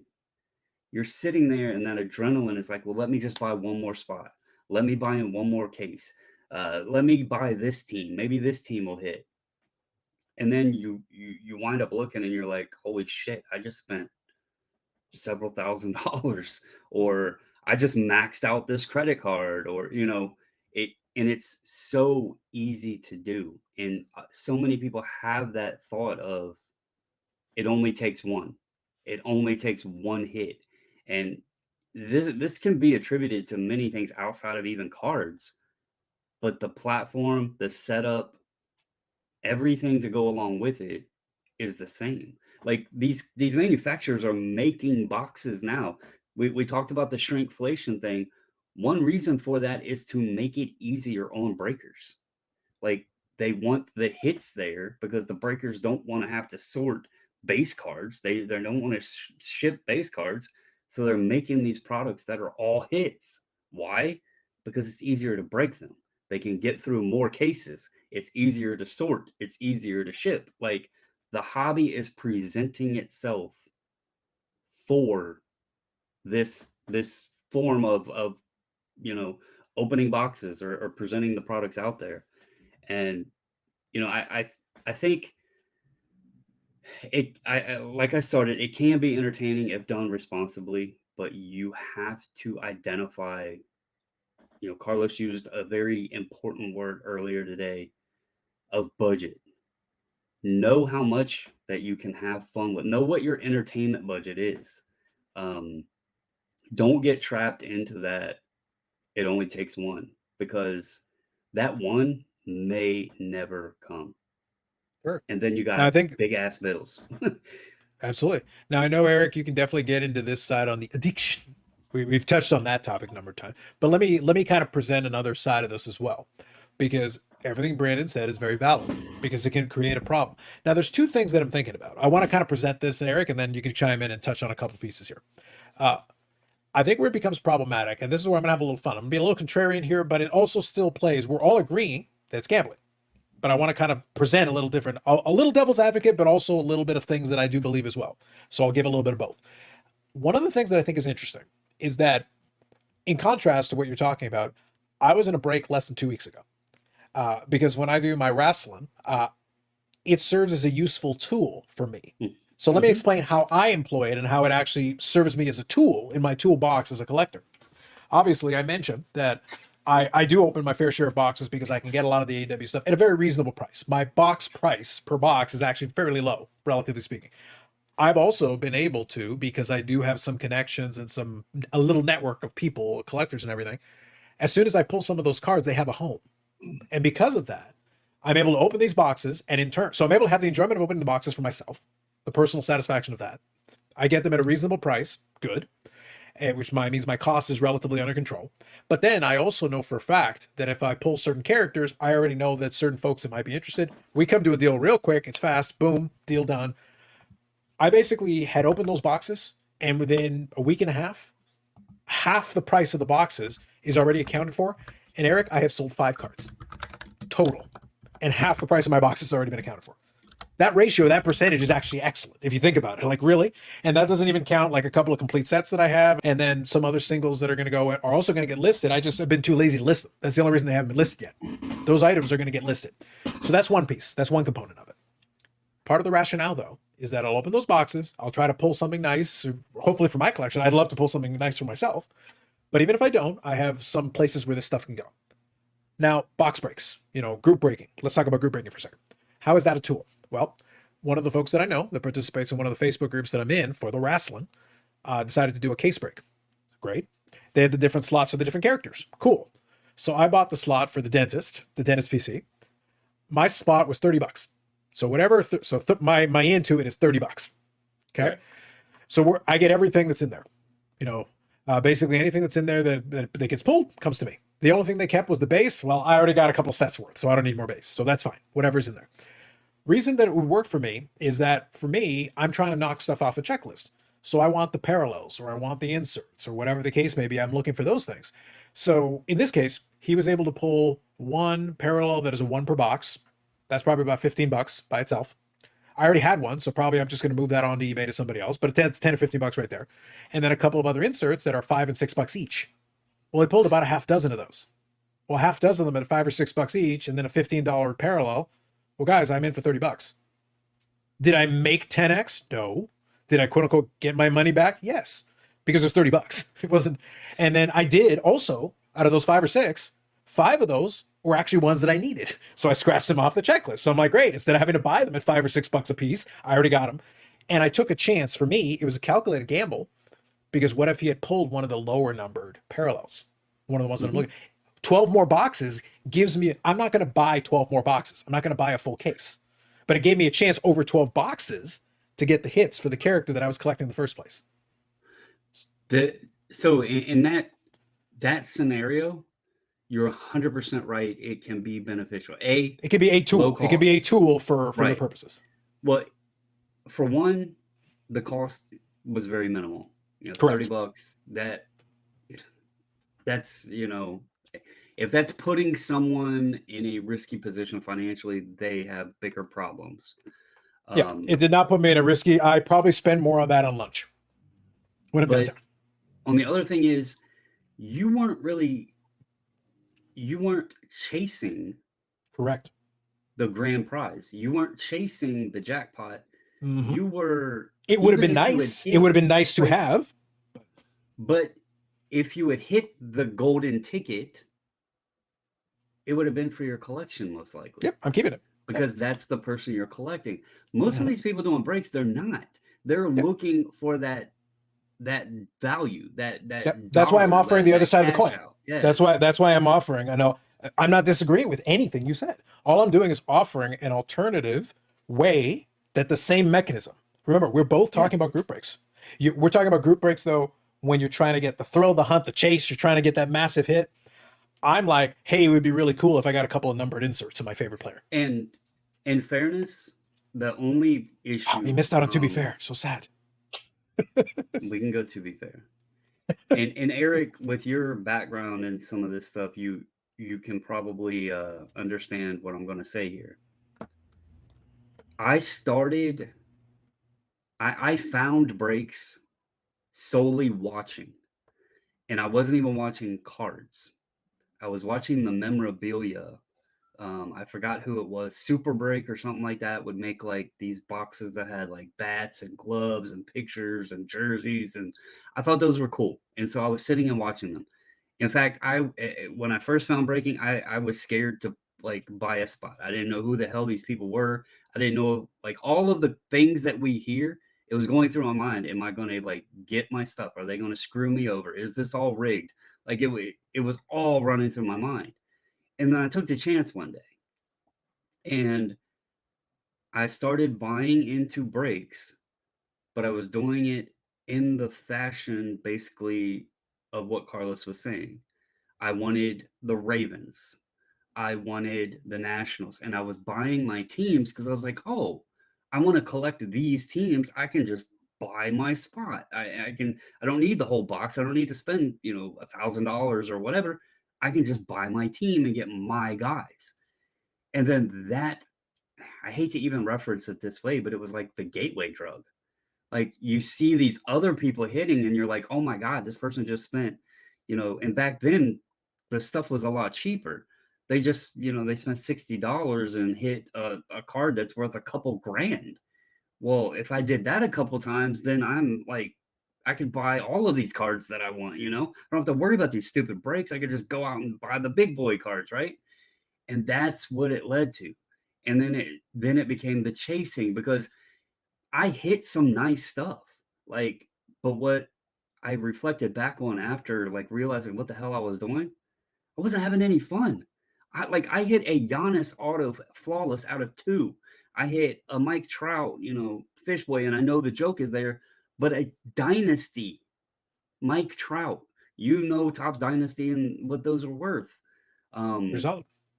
I had a Kobe 101 from Eminence that had a full ounce of platinum in it, like a platinum bar. Some nice stuff, but there was one problem. I didn't get to enjoy a damn thing because I was having to sell it as soon. Like I was taking pictures on my TV as it was being pulled so I could put it on eBay to sell it because I needed that money back to pay the credit card bill so I could go back and play again. Like As I a was non-expert, never I would suggest that is a problem. That could be yes, an issue.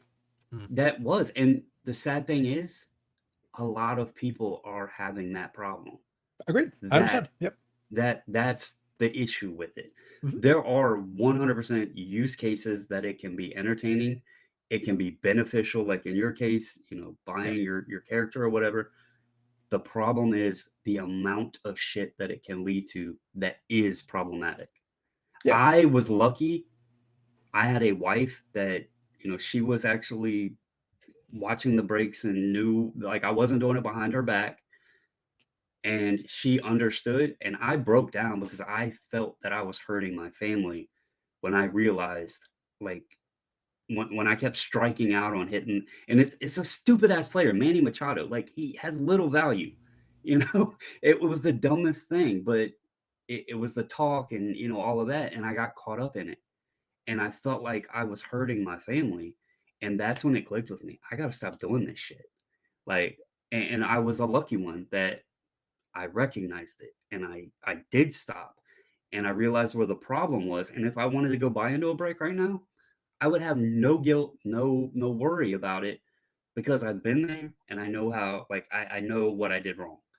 But there are people that have that personality that wouldn't be able to recognize it. They would hide it from their spouse. They would go in debt. They would go broke. They might lose their damn family. And that's the sad realization of all this. Hmm. Absolutely. It can go down a dark path for sure. But I think that's where, to your point, I think that's what makes the weird dynamic of that world. Because you've got different people that are going at it with different objectives. You touched on one of the points, though. You said that one of the problems was that it became about chasing that thing. You weren't enjoying the process. It Mhm. wasn't part of it. I've joked about it many times here before.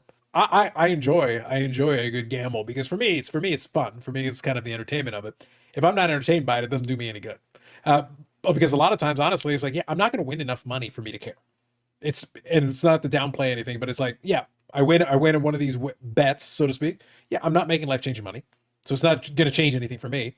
It's entertainment, and when it comes to those breaks, I do employ them as a tool because otherwise it doesn't do me. I want what I want. I want my stuff. It's like chasing out. And I watch some other folks pull a big hit. And it's like, oh, that's cool, but I would have had to sell it anyway because I don't want it. So it doesn't do me any good. we touched on this. I don't know if it was last week or the week, but this was recently. And Eric, you actually agreed with this. Ooh, I dangerous. actually hit my best hit. It was after I realized all of the fuck ups, all of the mistakes. Like I recognized the problems, and I had stopped breaking. I stopped buying in. And one day I sat down and I was watching. I was still watching breaks, but I wasn't buying into them. And out of the blue, I said, "Hey, that seems like it's a pretty good value." It was like 2 cases or something like, and it wasn't that expensive, and I bought a spot. And I hit a card that I sold before I didn't even touch the card. I posted it on Instagram and somebody reached out asking if I would sell it. And I sold it for $6,800. I wasn't chasing anything. I just sat down one day, said, "Oh, that seems like a good deal. Let me be entertained for a few minutes and buy one spot into this break." And it was that random time when it was least expected, and I wasn't trying to hit the jackpot that the machine cashed out. And we kind of touched on that. I don't remember again if it was last week or the week before, but it's almost like if you are trying, the odds are against you because you're going to go that much harder of continuously buying in, and chasing. And it's those random ass moments that were unintended. Maybe Carlos buying some cheap boxes at a card show that a guy had of his AEW stuff, and he hits a 101, right? It's those random I moments. did do that. Yes. Yeah, but that's what I'm saying. It's like Yeah. it's those random, just unexpected moments. You're like, hey, you know, this is a good price or whatever. Let me just try it. But you have to, you can't let it overtake you. Like, don't let that hit succumb you to continuously feed the cash machine and give it all back. because you're just going to lose your ass. Like, I don't care who tells you what, you're going to wind up losing your ass. Now, there is one other angle that I want to take on it, but before I do, Eric, you're more than welcome to touch on any piece of that you want. Like I said, I wanted to offer two different perspectives. Obviously, Brandon was able to go very deep into that specific side of it. Again, I offered kind of the alternative side of the same coin, whereas like I kind of employ it as one of my weapons for me, it's, we joke about the meme. For me, it's strategery. To me, that's just a specific tool for a specific job that can benefit me. And for me, it was you taking advantage of, okay, this is 12 boxes. I don't want to buy 12 boxes because I'm really just trying to pull one character. So for me, it's like, can I get it cheap enough where maybe if all it would have taken was one numbered card, and it's like, all right, great, I'm well ahead. I did everything that I wanted to accomplish here. This is cool. I don't need a 1 of 1. I don't need the craziest hit, but I'm basically just looking to get my little value out of that little piece slice that I'm going at. So it just allowed me to have more boxes to take a shot at getting some of those. Otherwise, I'll go get my singles. The rest of my budget on that is being spent on the singles. I'll track them down as they show up. But again, it's a tool in the toolbox, and I'll play and do it a little bit here and there. And I've done it, and I've had some success with it, and sometimes it doesn't work. But at 20 or 30 bucks a pop, it's not really messing much for me.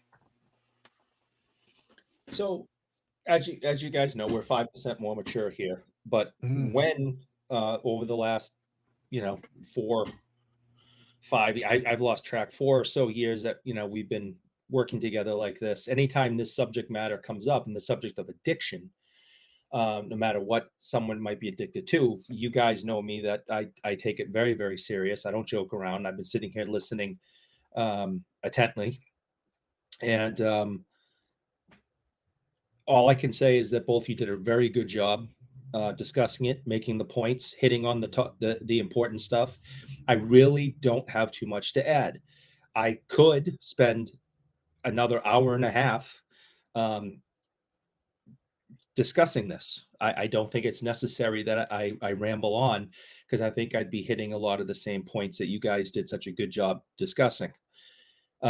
So I will just wrap it up like this, in this nice little bow for people. And we've discussed this on Fridays in the past, that addiction of any kind is determined by negative consequences.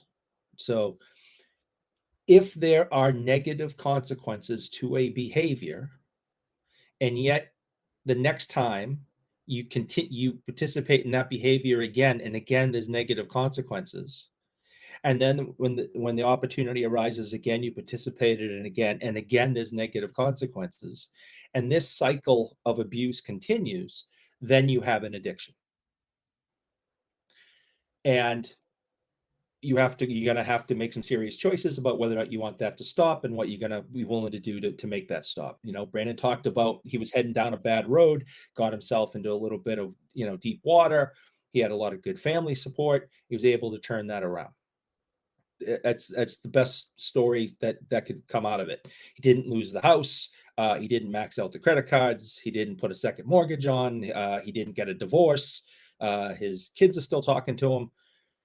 That's the absolute worst, the absolute worst. And again, we're not joking about this, is things get so bad that you end up, ending your life because things get so bleak. So all I ask is people to think about, whether it be card collecting, breaking, casino gambling, scratch tickets, drinking, drugs, whatever. Ask yourself, are negative consequences continually following this behavior I'm participating in? If the answer is yes, reach out to someone and get some help. If no, well said. Then you're good. Nice. Well said. So I think a good discussion, and thank you, Brandon, for sharing your story. I think it gave some good flavor to the discussion. And that's why I say I had a feeling that you'd be able to offer that. That's why I wanted to kind of offer a little bit of a counterbalance of the two, so that we kind of had both angles covered. Responsibly and irresponsibly used. It can be a thing. Yeah. But let me decouple the addiction piece for a moment. Sorry, did you want to add one more thing? No, I just don't. I just want to say it is very easy. It is too easy to get caught up in it. There's so many channels out there. There's so many Facebook groups that You see all of these big flashy numbers, like it's force fed to you, record breaking numbers, and you know the whole making logic of the hobby thing. Like you see some of these numbers and you're like, what the hell? Like it doesn't make any sense, right? And we can't make sense of it. But that's also what gets people trapped in the cycle. And I don't want to tell you Breaking Bad. Like I don't want to go that route and say no, no, no, you shouldn't do it. But you should be aware of what can happen just by trying it. Like, and I'm not making a joke of that and making it sound as serious as like, you know, drugs or alcohol or whatever. But at the same time, it can lead down that same path. And sadly, in many cases, when someone gets addicted, it actually becomes worse after they've hit, after they got that score, because then they're like, I can do that again. And what happens is they lose it all, everything that they had won, and then they feed it more trying to hit that again. And that might be your only time that you're going to hit. So just please understand that, you know, as Eric said, there is ways, there's people out there that you can talk to or whatever. Don't let it suck the life out of you. Don't let this hobby, a hobby is supposed to be fun. Don't let it induce stress, pain, debt, you know, hatred of losing your family or whatever. Don't let it get to that point. Do it and have fun. But if you even question of whether or not you're having a problem, stop and think about what you're doing. That's the only thing I can say, because it is way too damn easy to chase. It just is. It's way too easy to chase. Fair, valid. So that is our 5% more serious that you get on this platform. Now, if I may, I'm going to decouple now, if we're all good for a moment. I just want to make clear that I'm not giving up Schadenfreude. I can quit anytime I want, and I don't want to. Just letting you all know. Just want to make sure you're all aware. But I want to decouple quickly, because I do think there's also one other discussion we can have with the box breaking thing that actually, I'll decouple it from the addiction side here. So let's just decouple, because we had a good discussion about it.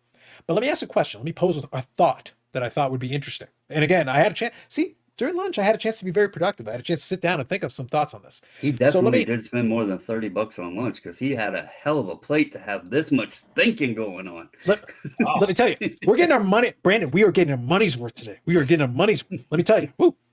Listen, if I'm going to the office, I'm eating well. We're doing it. Here we go. All right, but let me pose a question. One of the things that was discussed on the Discord was something we all generally agree with, is that the breakers and the breaking, group breaking, has increased the price, because obviously it absorbs supply. Let's go back to our little micro econ 101 and the supply demand curve. We don't need to draw one out, but all you need to know is that anything that absorbs the supply, if the demand stays consistent, it pushes prices up. That's pretty much how this goes. As long as the supply gets consumed by something, if the demand stays consistent. And if the demand increases in any way and the supply gets absorbed, well, then it moves up even faster. That's really all it is. That's all you really need to know. You don't need to sit there and study years and years of econ to understand that concept. Supply and demand, that's all you need to know. But here's the interesting thing about this. Because obviously, when a lot of people think about the gambling element of it, which again, we led off the entire conversation with the basic premise that box breaking is gambling, which it is. It's got cards, it's got odds, it's got a chase. We know that. Fair enough. Here's my question. Because of the chase cards and the chase element in the boxes, it has devalued the base card. The base card just doesn't mean what... In the break that I was in, we literally didn't get any of the base cards. Now, obviously, in my case, I already had complete sets, multiple, plural. I do not need any more base cards. So I was like, you're saving me the trouble of dealing with something that I'm basically going to throw in the trash. But that's become a thing because now there's just so much base cards with it. But here's the thought I had about this. One of the things that I mentioned earlier is that I am a person who does enjoy the odd gamble. That's why the conversation with Pete Rose kind of amused me, because I kind of have a little fun with it. Again, when you're in the game, don't do it. Outside the game, knock yourself out. Responsibly do your thing on your time. However, I do enjoy the gamble. I think, and this is kind of what I'll present to you guys. For me, box, like obviously I opened the box of the AEW stuff and all that, and I got my entertainment out of that. But I don't think I would even bother with it if we did not have the gambling element. And what I mean by that is, if all we had in the boxes today was what we used to have back in the day, which is the base cards, if I'm not doing the set, then what the hell do I even need to open the box for? Like you've basically removed any reason for me to. Then I don't give a shit. You can make the boxes $5. I don't even want to waste the $5 because all I need is my single. I still have a card I want to collect, but if the box is $5 and after a couple of hobby boxes you can get the complete set, well then I'll give you 25 cents for the single. No point in me spending the other $4.75. That'd be silly, right? It's yeah. I mean, it's funny because us older collectors who collected, pre, mid '90s, right? That's all that was in there was base cards. That's all there was, and we still collected. As we got just a lot of gum in our mouth, pulling out, and it's like, hey, look, Gretzky, Eisenman, Lemieux. But that's what I said. The set collector has kind of gone the way of the set collector has gone the way of the dodo. You don't have the gum anymore. So if we did not have the so I'm posing this as a hypothetical. Obviously, this isn't the case. In reality, it's different. But what I'm saying is, for someone like myself, at this stage in the game with my collection the way it is, you offer me not the chase is the only thing that makes it interesting. It's the unknown. It's the hypothetical. It's the, hey, it'd be kind of neat. I'm not worried about getting the big hit. My life doesn't end if I don't get the big hit. I don't, to Brandon's point, I don't go chasing the next. If I don't get it in this box, I got to buy 50 more boxes. But if I'm going to buy a box, I want the chance. I want to feel. That's why the CT scanning thing is such a problem for some folks, because they want to feel like they're getting a face shake. You want to feel like you got a shot. Right. But for somebody like me, I want to feel like there's something interesting potentially, at least have a chance. Once in a blue moon, maybe it works. Most of the time it won't. But then at least that little gambling element makes it interesting. If I just wanted the cards, and literally, guys, I'll wait for somebody else to open up a bunch of boxes. I'll just buy the whole thing. Again, though, the set collector has kind of gone the way of the dodo for a lot of folks. Again, there are set collectors still, but most folks aren't. Most folks are team collectors, player collectors, whatever it is. If they're collectors, they're mostly focused on a certain specific thing. Then do you really need the rest of it? So today, Eric, in yield today, you just like your Boston Bruins. Do you need the rest of the cards? Not necessarily. If you're not doing this, if the set doesn't appeal to you, do you need the rest of it? I'm a set collector for vintage. I just put together this set here from 72, 73 tops. I just completed that. I love set collecting, but I have no interest in set collecting this new stuff, paying the prices for this stuff to try to, even get a Bruins team set. It doesn't interest me because buying a pack for $25, and getting 5 cards in it or whatever, it's just not worth it to me. Yeah. Well, to your point and to your question there, I not only have quit breaking, but I started, me and my wife enjoy opening packs. So I started buying the boxes themselves, figuring, oh, well, I at least get something out of it, right? And obviously the pandemic hit, the boom craze hit, and I did very well on all that. But I don't even do that much ever anymore. So you're saying you're a quitter. Part of the problem. No, I'm saying I am about AA. It's an old joke about AA, and they tell it all the time in the meetings, is that it's a room full of quitters. Well, you call me a quitter if you want, but I also have been one that followed with, I like to speak with my wallet. But to your point, I don't give a shit about, I don't play scratch off lottery. I don't play the Powerball, right? So that's kind of why it was stupid to me to begin with, that I got so heavily involved and sucked into the breaking, because that's never been me. I like fantasy football just to have some fun. If I win, great. If I don't, so what? It's, relatively cheap to buy in. But as far as the Powerball and all that shit, I've never been interested in it. I don't gamble on games. I don't bet on games or anything. I don't even do the spreads or anything like that. So it didn't make sense to me why I was even involved in the breaking to begin with. But on the end of the opening boxes conversation, if I am trying to collect Robertson or Robles or Taylor, the Nationals, whoever, to your point, and Eric has brought this up in conversations before. What the hell do I need to open a box up to get? Maybe the product has. Go back to, I think it was 2021, Metal Universe. We were talking about Metal Universe earlier. I bought a couple boxes of it only to realize Jason Robertson wasn't even in the damn product. Mhm. And then I was like, what the hell did I buy this for? Like, because I was sitting there looking for him and he wasn't even in there. So it's like, it really becomes that point of, well, okay, I'll do it occasionally for the entertainment factor. But outside of that, I end up with a box full of shit that I don't want. And then I'm creating just more mess to, okay, I can list it on eBay, big whoop, but half the stuff isn't worth anything. And then, we've had this conversation before. You spend $100, $200 on a box, and before you even crack the cellophane off of it, you're getting a kick in the balls because you're not, the chances of you actually getting that money back is going to be very slim. So there's like so many elements to it. It just, if you're not chasing the lottery ticket, if you're not chasing the jackpot, there's really no damn point in opening any of it. There's no point in breaking. There's no point in doing, there's no point in spending the $30, $40 on a freaking blaster at the retail store, because the chances of you actually getting what you want are so far-fetched that it's likely not going to happen. So yesterday at work, a $300 box of O-Pee-Chee Chrome was opened. That's like 25 bucks a pack. Okay. Nothing. Complete trash. Cards are beautiful, right? And if you're a set collector, I mean, these cards are gorgeous. They did a really nice job, but it was this.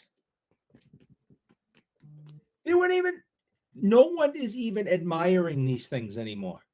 Nope. No one's taking one card and looking at it and looking at the photography and reading the backs. They're like, junk. Oh, who's this guy? I don't even know who that is. Oh, great.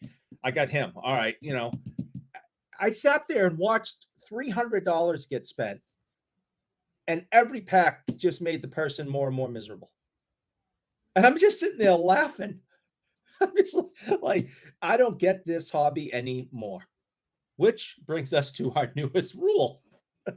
So don't try to see, Brandon. It works. Yeah, the rule works, man. It just really does.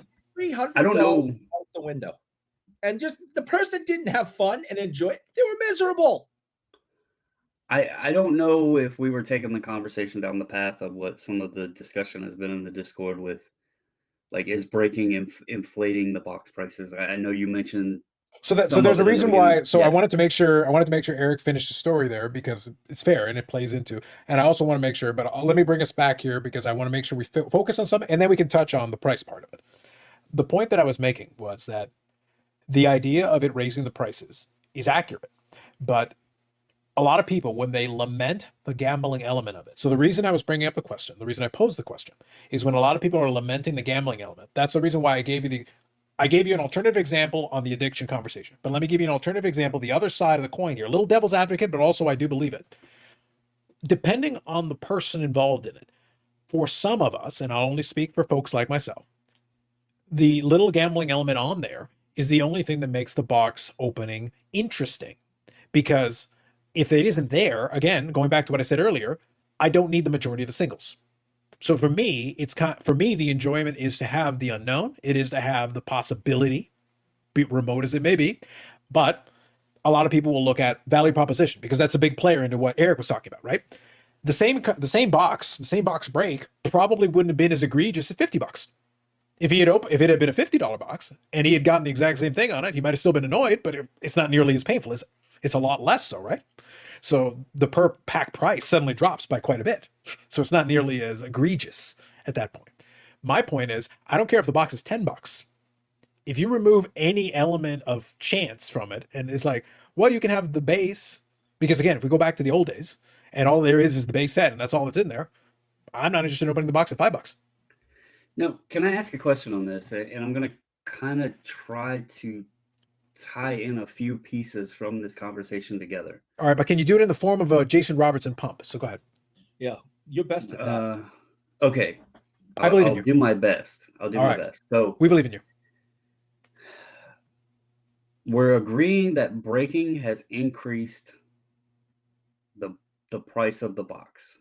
Yep, absolutely. We can agree that it takes the element of the hit, the excitement, in order for it to make any sense to open the box to begin with. Yeah, it's That the only reason chance anybody at the bothers with it, and it's the only way that addiction element can even come into play, because if there's no hit, there's no chase, there's nothing there. Okay, here's my question. Go ahead. We are seeing so much shit being produced today. Mm-hmm. They are making products of products of products. They're literally making, like, I'll use Topps Chrome as an example. They're like making breaker product. Like, Mhm. so does it not deflate the lottery ticket? While inflating the price, your reward Mhm. becomes less because there is so much of the shit out there. And so, again, the house is winning hand over fist because they are getting paid more for more product for an end product that theoretically is worth less. A valid question. Let me hold on, before you go, Eric, because I want to make sure I cover this, because I think he's asking a valid question, and I want to make sure you get a chance to say your piece. I think your point is a fair one. I think it's an interesting question to put in, but I'm going to say no, because there's always a fallacy here with this. And I'll just remind everybody about the early 90s, and they'll look at the high production figures, the sheer amount, the volume of cardboard that we were buried in. We were buried in pallets of stuff. But then I go look at, let me take 1 year, 1993. 1993 Topps was produced in massive number, like millions per every base card. This other set, 93 Donruss, produced in millions per base card. That was still during the tail end of the mass production era. 1993 Topps Finest Refractors are still worth something. The reason But being that's that, one set, though. That's my but point. Brandon, the point, I'm not even talking about just one set though. My point is, I don't care if you produce 1 trillion of everything. The majority of it is going to be worth nothing. The people that are going to look for it are going to be looking at certain specific things. Even the refractors, the examples that you're using, there could be 500 different variants of a refractor. Right. Not everybody cares about them equally.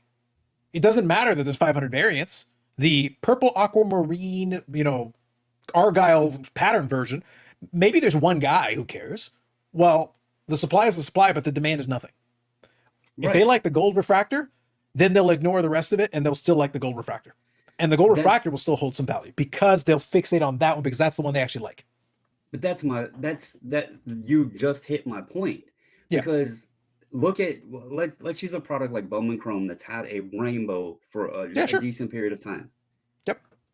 It can go to the true, we'll call it the true rainbow, the true colors, the true rainbow. That's always been sought after. I 100% agree on that. That's what you're hunting for. But they're putting so much of this other shit in there.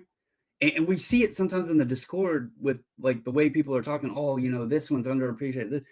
Because people are now trying to find value in what they're buying and then say, well, this one is overlooked. It's an awesome color combination, parallel pattern. And so it's like the branches are getting picked off of all of the different trees because different people are trying to convince themselves that this one is a cool one or this one is a cool one. But at the end of the day, like you said, the likelihood, allegedly, we're not going to just sit here and poo-poo on everybody, but in the future, majority of it's going to be worthless. It doesn't matter which polka dot pixie dust, unicorn piss parallel you have. It's the same card as all 50 other flavors of the list. Yep. So you're going to have a few that, yes, will sustain. The problem is people they're not in agreement for the most part of what that is. And I think there's a lot of, I don't know if it's new people, young people, or just people trying to find beliefs in value. I don't think anybody actually knows which one it is. And let's throw another wrench into this in current day period. Who the hell knows in 20 years if anybody will even remember what the hell Panini is and they go and get one of these prisms or these optics, and they're like, well, what the hell is this company? I've never even heard of them. You know, Look, sir, I'm they will saying not that'll reject the happen, sandwich. but- I will not let you put that evil out into this world. They will still love the sandwich. But we're in a different period, you know. I get it. And Yeah, it's something I get to it. think about, like a 26-year-old who is 6 years old now, 20 years in the future, and didn't have a damn clue or won't remember Panini Prism. They may not have a damn clue of what those cards even were down the road. And so then it's going to be like, oh, well, I don't want any of this shit. You know, and that's a possibility. I'm not saying it's going to happen, but I'm saying we're in a weird period. There's Sure. way too many choices. We're going to have product and companies maybe disappearing. And we had a lot of quantity printed in the 90s. Today we have too many flavors at Baskin Robbins. Like there's too many products with too many different things inside of products. Like it's then you got the Tops Nows and those freaking things and all this other shit. Like people aren't going to know what the hell to actually buy. Well, that's so I agree. I agree with what you're saying, but is it bad of me that I am looking forward to the hobby Hunger Games? This is like literally what I want. It's like, Eric, do you think less of me if like this is what I want? This like I'm here for this. I am ready. Carlos, But that's why I think the three of us that's why the three of us though are sitting here saying it's got to be it's got to speak to us. It's got to be something that we want. It's got to be something that has something to us. Yeah, not but that, just so that's card.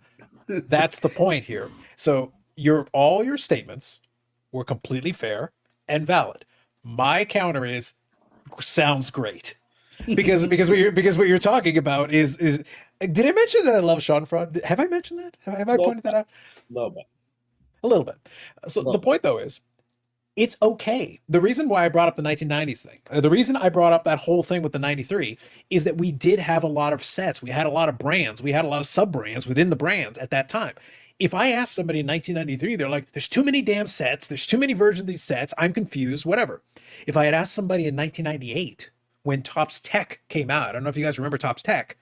Topps like Tech. 100 Topps Tech had 99 parallels. Had 99 parallels. And a diffractor version of all 99. So there were actually 198 versions of each base card. Even Panini hasn't gotten there. They have yet to achieve what Topps Tech already perfected. They did it back then. The point is, the majority of these products are going to fail. The majority of these inserts and subsets are going to fail. That's what should happen. Now, you're talking about how people are trying to justify it. Oh, this is a color match for this, the color match for that. That's okay. Let them do it. Let them try. There were advocates for all those brands and all those sets, and the majority of them fell by the wayside. And eventually, people chose certain ones that ended up being the ones that they went for. You know, the essential credentials. Eventually, some of those PMGs started. Again, there was a lot. 97, 98, 99, there were a crap ton of products. Remember, Pinnacle was still alive. Pinnacle was around. Leaf was around. Topps was producing products. Donruss / Playoff was producing a crap ton of products. Well, I was watching Big Scott's thing where he was talking about competition, and in his mind he was thinking about competition will make things better. It's like I remember the late 90s, they were all competing with each other, and the last time they competed, most of them went out of business. That's what. So today I use the gas station analogy, but I got a better one for you. Let me give you a better analogy that'll probably be closer to what it would look like if you had competition with the licensees today. It would look more like what we've got here in Canada in our telecommunications. Let me tell you what telecommunication looks like in Canada, Brandon. We have competition. I'm going to put that in quotation marks. I'm going to put quotation marks in competition for our cell phone services. We've got a company called Rogers. They're a telecommunication giant. They got television, internet, cell phones.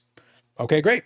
You can go get from them. You can go get it from TELUS out west. They've got cell phones as well. That you can have Bell. They've got cell phones out west. What you're going to find is that almost all the cell phone plans are about the same price, give or take. There's slight variation. Sometimes there's sales, but you know what you can do? You can go to a cell phone company called Fido. Cell phone company called Fido is less expensive than Rogers or Bell or those other ones. You know what the twist is? They run off all the towers. Yes, but also Fido is owned by Rogers. Fido's is Rogers. And Rogers is Fido. They leased the permission to use all the towers. Yep. And TELUS and Bell, who are competitors, co-own an entire network of cell towers. So when you're on Telus or Bell, you're using the network that they both own. So I'm switching to Bell. Okay. You're using the same cell towers. Competition, right? So in theory, we have competition. On paper, we have do we really have competition? Nope. Do you think that it's people wanting? Because I've kind of said the same thing too. I don't know that it's necessarily the competition. I don't like fanatics, overlords creating like running the majority of everything and Sure. Yeah. Upper Deck, just being the only hockey thing or whatever. Do you think it's that or the lack of not having the air quotes competition becomes lackluster in the creativity department? Because for me, I think that's more of what it is. Like, it's cool, Upper Deck. Yes, they're hitting the nostalgia button and they're bringing back some of the 90s insert sets, but it's like, you've done that. Like, hmm yeah, it was cool, and I get you bringing it back, and it people like it because they remember it, but at the same time, like, your creative juices are not flowing. You're just and Yep. this doesn't even go in just cards. Me and my wife talk about it all the time. I mean, look at like toys. They're remaking the same shit we had as kids. Movies, they're making the same movie 20 different times, and it's like, is there nobody with any creative sense out there, or are they Oh, you're just not like, gonna are we in this start time watching cycle that they're redoing everything? Brandon. Are you telling me you're not going to watch Matlock Oh yeah, I seen that with the woman or whatever. with Kathy Bates? Yeah, no. I No. remember Look, Andrew. Eric, you will watch it when she turns out she's a murderer, and it turns out she's just reprising Misery, and it was a con all along. This was a very Okay, sneaky But way for her to redo Misery. all I right, didn't I want to will just watch throw the that. darts at Upper Deck or just cards in general because it is a society issue where everything's just getting regurgitated and recycled and reran over and over and over. But to me, that's when it kind of like, yeah, cool. I liked the insert. I think it's cool you're remaking it. But how many tops sets do we need? 87 tops wood grain border in. I All mean, of them. like, I liked the set, but Jesus, I don't need it in every single release across 10 years. I mean, you Well, gave so us look, enough in 87. I don't want to deprive us making fun of the Buffalo Bills because, God damn it, I want to make fun of the Buffalo Bills. So, I want to answer your question, but I want to present a thought, and maybe we can percolate on this and revisit this conversation because I think there's plenty of meat on that bone. Believe me. Have you considered though that part of what you're talking about is, and I'm not putting myself in the shoes of the manufacturers, but I'm just going to pose this as a question. Same to you, Eric. I'll just pose this question. Have we considered that part of it is that at this point they basically it's not that they don't even want to be creative per se, it's that creativity necessitates potential extra cost and it takes risk. And at this point, the goal is we are not, again, the manufacturers are not operating on as crazy margins as I think people want to think they do on some of these products. The margins are thin enough where it's like you cannot afford a bomb. So if you come up with something wacky out of left field and it bombs, it can actually have a major impact. The person who did that will then be on the unemployment line. So now if you're the person, you're the product designer, the product developer there, you're sitting there going like, okay, I can go completely wacky on this. Maybe I can do it on one or two little inserts where I'll try to have some fun, but then Eric will make fun of UD portraits and he will never let it go. Ever. It's ridiculous. See? Brandon, like, what's the point then of taking any chances when we can do 87 tops? It's ridiculous. I asked two questions, Brandon. One of them was more serious than the other. I'm asking if your job is to make sure that you achieve a certain amount of sales and you know you can go to the well for the 5,000th time and reliably get to this level, what's the point of reaching if because if it bombs, if it legitimately bombs and people just reject it, then you're in trouble because you can't afford to have many bombs, especially if you know you can hit a reliable thing just by going with the easy route. Go the path of least resistance, the path of least #effort.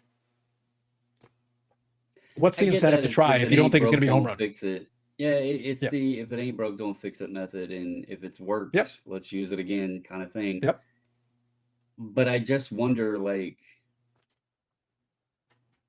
how long is that? I mean, and I get they're riding the wave, they're squeezing the lemon. I was going to say, trying Brandon, get the answer all to your the question juice. is about 20 years and counting. Give or take about 20 years Yeah. and counting. It's been a while. I guess I could see it as maybe not necessarily just scrap everything that worked, but be a little bit creative and try to introduce something new, if that makes, and maybe they are, and it's just so underwhelming we're not noticing it. Like I know in the metal universe they did those metallics or metal X or whatever, and they're like case hits, and I know they're hard as hell to hit, but it seems like they're just not that cool because they don't fit the other pieces of the set necessarily.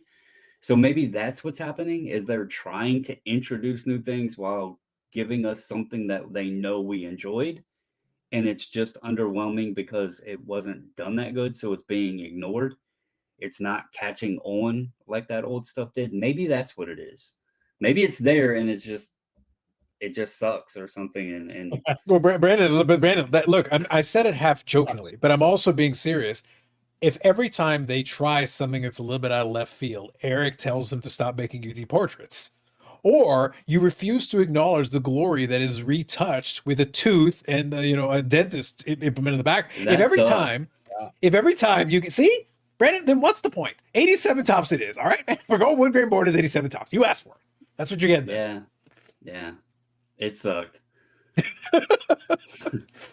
I look forward to getting that card. It's gonna be awesome. It's gonna be great. It's gonna be so good. That thing is utterly ridiculous. Well, I'm just You almost look, are going I'm to just- need to write on it. There is a tooth and pick here. Yeah. Well, look, maybe the on important maybe thing- on the sleeve. my big takeaway here is that when it comes in, Eric already told me that I automatically win by default the silly card of the week that week. So as far as I'm concerned, I think that's awesome. So and I'm still going to do 3 spots. I'm just going to say tooth card number 1, tooth card number 2, and tooth card number 3. Y'all can pick, but tooth card's winning. Yeah. That's what I was promised. So we're just going to make sure the people. So for me, it's a win by default. So you know what? I'm looking forward to it. I think that's great. Yeah, I don't see how you can beat a giant tooth in the ring with them. That's just, I can't disagree with your logic, but I think a great conversation. I would love if anybody who has listened this far, I would love to get your take on it. Look, all I was asking, my main question was, obviously we talk about the gambling and a lot of people look at the negative side of it, but my question is, if it wasn't there, forget about the breakers, forget about the price point, forget about all that. I'm just asking, would it be even worthwhile? Is there even any reason then to open the boxes? Because if all we're doing is just trying to finish our base set at this stage in the game, can't we just buy the damn base set? Because for some of them we can't. Like I can buy a Topps base set and it'll give me the whole set. If that's all I'm trying to accomplish, Brandon, then I don't even need the box. The randomized cards in the box. What's the point? Though? You're wasting my time. These manufacturers know that, and now they've even made the freaking complete sets have chances at parallels. So even that has a chance at a hit. But you got to remember though, Brandon, like I think sometimes I want to leave it on this thought before we get into a little football talk here. I want to make sure I leave it on this thought. It is a chicken or the egg thing. I do think a lot of folks forget that the manufacturer's job is to sell you the product. If you told them, yeah, we want $80 boxes and only base cards. They're like, oh, well, okay, base cards are cheaper for us to make. If that's all you want and we're not going to hear your bitching and moaning about no hits, then fine, sure. We'll get the manufacturer to give us a bulk. By the way, we're going to print 50 million boxes because we didn't make the money in volume. But if you guys will buy that shit, sure. They'll sell it to you. Like, it's not that they will say, but you said no. And I'm not saying you, but I'm saying the royal you said, no, we want hits. And I've already experienced this with the AEW thing because the AEW boxes are not like crazy price. But you know what? The first thing that happens with a breaker, when folks open a box, there should be an autograph in every box. And I'm like, well, if there's an autograph in every box, then the autographs aren't going to be worth anything. right. Because if you make it too easy, and that's literally my point in my video. Another I said, problem today. you are now telling me I have to put a hit in every box. And if I put a hit in every box, then it's not very special, is it? And that is exactly what happened with Game 1 jerseys. There used to be a little patch, right, of just like plain white or a dark color. And it was 1 in 2,500 packs. And we would go absolutely bananas for them, right? And now you go to a card show and all of those are in dollar boxes. Yeah. Because they made too many and they became too common. And now nobody gets excited about a game used jersey, piece. Especially today you don't even get the game used half the time anymore. No, because right. now it's just about creating the illusion of it. But Right. I'm just saying that a lot of the folks that are complaining the loudest is like, you were the one on the front line who said we need more hits. I'm not getting enough hits. So then they gave it to you, but then you got used to that, and then we needed more. and we needed more, and we need, well, guys, there's only so much more that we can more. At a certain point, we run into a wall, and that's it. There is no more. What do you expect? What more are you hoping for? Like we've killed the golden goose on like 8 different angles that you could take on this. There's nothing left. So like in a lot of these Well, categories, there's nothing left.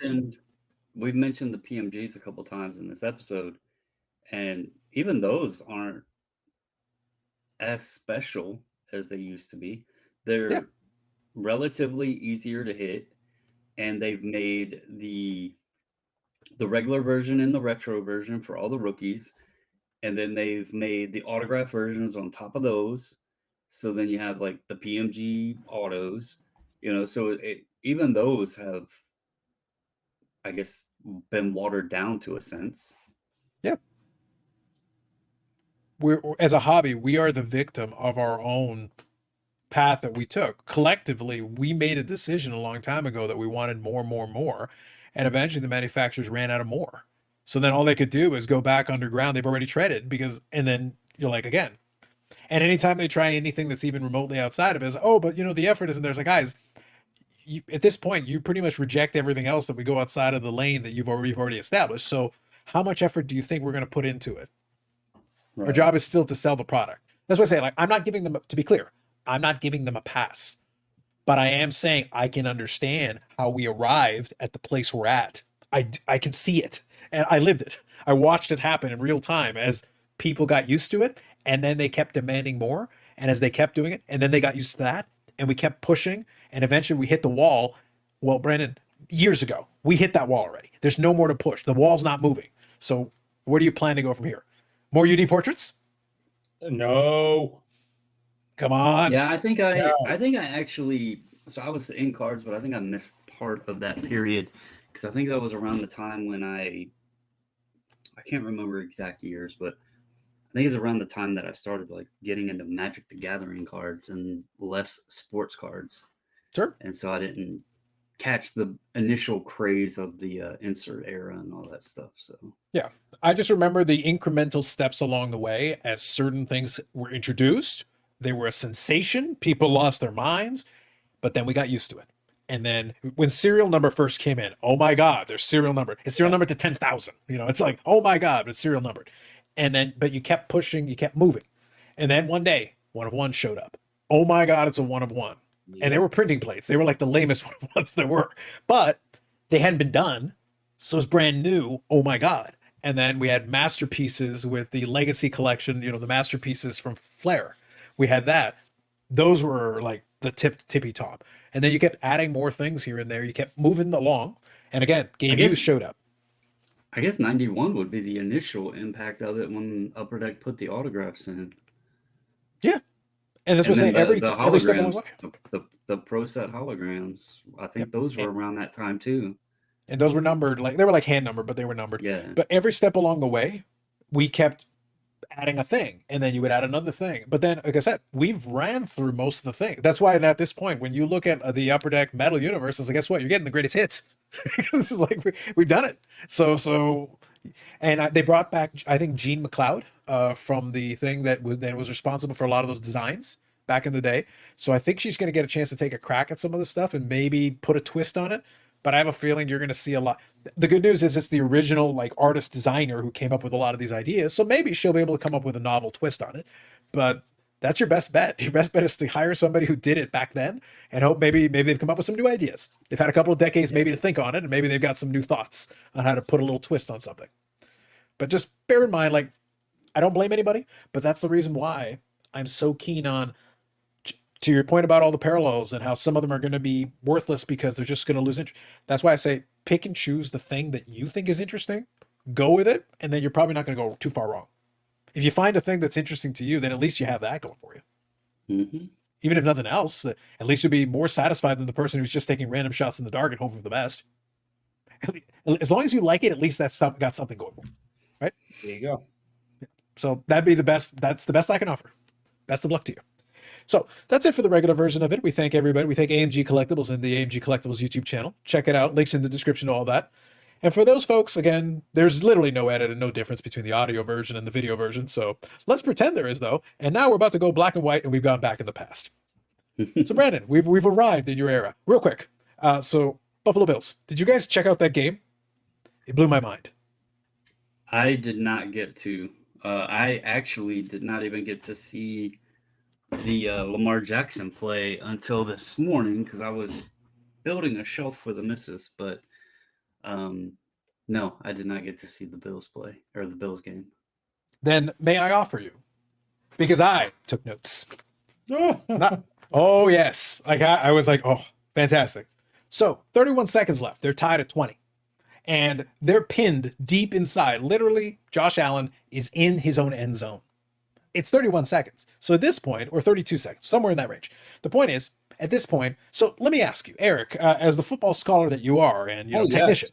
Yes. 31 seconds left. You're inside your own end zone with the chance to go into overtime. You are tied. What kind of play call do you think you're going to run? I'm in my end zone. You're effectively in your end zone, yes.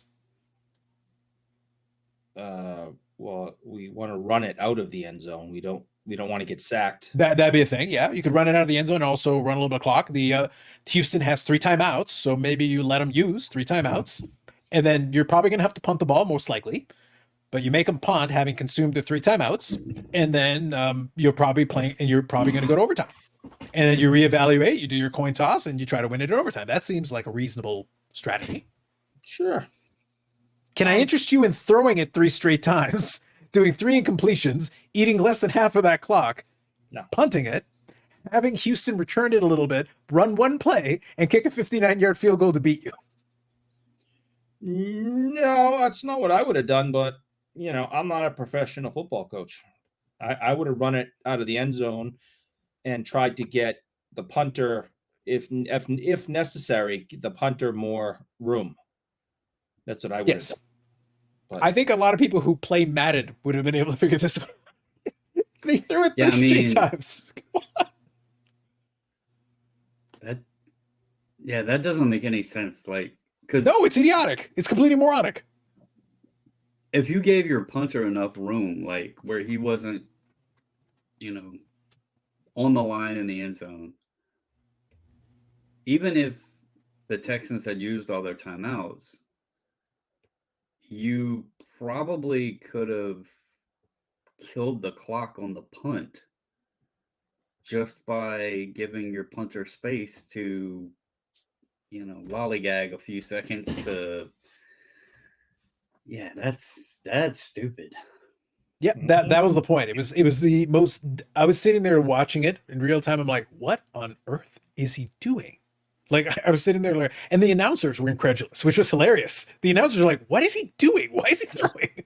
That's awesome. Even if you're Josh Allen, you should be smart enough to know, even if a pass play is called, you can run the ball. Like, Josh Allen is capable of running. He should have ran the damn ball. I'm actually theorizing because earlier in the 4th quarter, he took a hit where he literally bounced his head off the dirt. 50-50, he was concussed. I bet you they didn't look at him too closely in the medical tent because after that, he was making some questionable decisions under center. And it's like, are you sure you didn't get concussed, son? How many fingers am I holding up right now? Yeah. Can you tell me how many fingers I'm holding up? Because after that, he seemed to be a little bit off. He literally bounced his head off the turf, like bounced it like a basketball. And I'm sitting there like, and then it came right back out within about a play or so. And I'm like, are you guys sure? Did you guys like actually check? Or did you just like put him in the tent and then send him right back out? So I'm kind of curious if maybe there wasn't a little bit of the guy under center wasn't exactly of all his faculties. And he was just like, all right, I'll throw it. Coach said throw it. So he was just doing whatever. So I question it. Good luck to the Buffalo folk, but that was not a good finish to that game. That was questionable at best. Questionable. Yeah, I'm being generous with questionable, but I had to talk about it because it blew my mind when I watched it. I was like, oh my God. So that was one.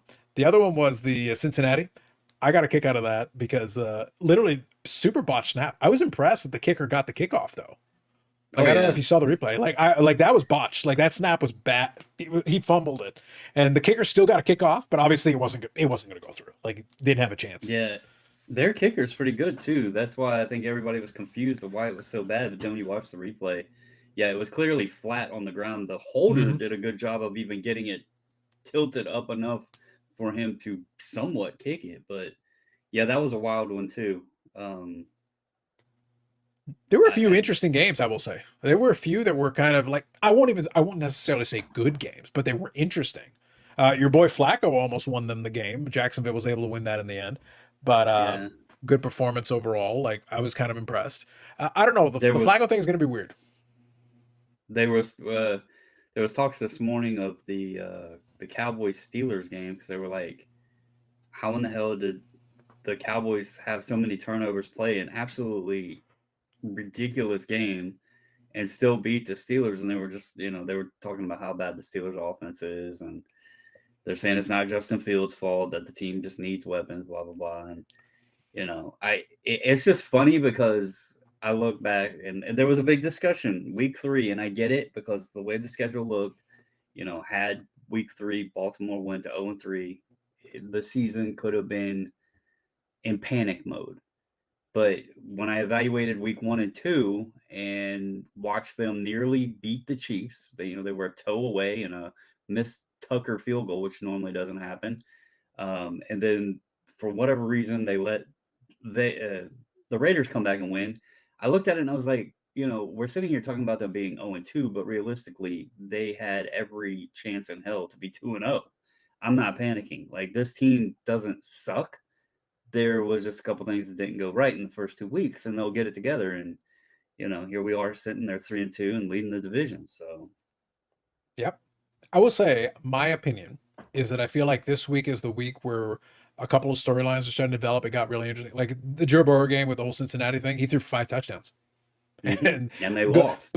But you're getting some of those good high scoring games though. Like the first couple of weeks, like the offenses were struggling. Like they were really bugged We out. talked about it though. Like it's proof that we can say the preseason is irrelevant, but obviously these guys needed at least to get in there and get their bearings under them, because it's like, okay, we're through the preseason now. But look at all the injuries that have been sustained. I mean, yeah, sure, that would have happened in preseason, not regular season, but it still happened. They weren't in game ready shape, and I think the injuries are up. And and then like we've talked about the quality of games and stuff. The Ravens offense in week 1 out the gate with Derrick Henry, I was like, holy shit, we got Derrick Henry, one of the best like bruiser backs in the league, and he can't get the ball past the line of scrimmage. We are screwed this season. And now dude's rushing for, 100 plus 200. Like they said, every week this year, the Ravens have outran their opponent by at least 100 yards. But in week 1, if that wouldn't have been on my bingo card. Lamar was running in week 1, but Henry couldn't make it past the line of scrimmage. And I think it's just the guys, they were a new line. They didn't click together. They didn't have, the game readiness with one another, and it showed. But teams might have to reevaluate the preseason and be like, we got to do something different. It's tough because you really don't want to injure any of your guys in games that don't count, but at the same time, it's clear some of the offensive players need some snaps. Like they very clearly, their timing, they're out of sync. They're just not getting the time. So early on, defenses are basically dominating them. This week, you would have hit on some overs. If you had gone with some overs, like you would have done well in a couple of those games. Like a couple of games went 70 plus easy, like crushed it. So I think And that was there's kind of teams that interesting. are the exact opposite. Like I have the Chiefs Saints thing.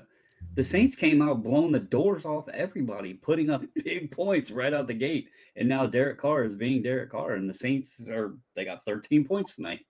So you're saying the Saints went marching out? They didn't march in, they marched out? Like it's almost like they played in preseason, then people figured them out. I mean, because they're not doing what they did in the beginning of the year. So it's interesting. Yep. So I'll mostly spare Eric the Patriots and Mayo talk, but question. So one question. The Patriots didn't play this weekend. So one question. How long until Drake May gets in there? That's the big talk, and pretty much everyone agrees that he shouldn't go in. He'll get absolutely murdered. You have somebody who's been in the league for like a decade out there getting killed, and you put this kid in there, and nothing good's going to happen. So counterpoint, Jacoby Brissett sucks. So how long until you get the chosen Rosen? I'd rather see that than If you need a crash test dummy who clearly is going to die, you may give it a shot. I Well, would. here's a fun question. I would rather see them go get somebody off the trash heap than ruin this kid. I've said this 100 Listen, times. Deshaun Watson is available, but I don't think you can afford him. I'd take him before you ruin this kid. Ooh, you know, the Patriots. The reason Mac Jones went from Pro Bowler to kicked out of town is because they do not have an offensive line and they do not have anyone to throw to. How in the world that was Mac Jones's fault is beyond me. So they get rid of him.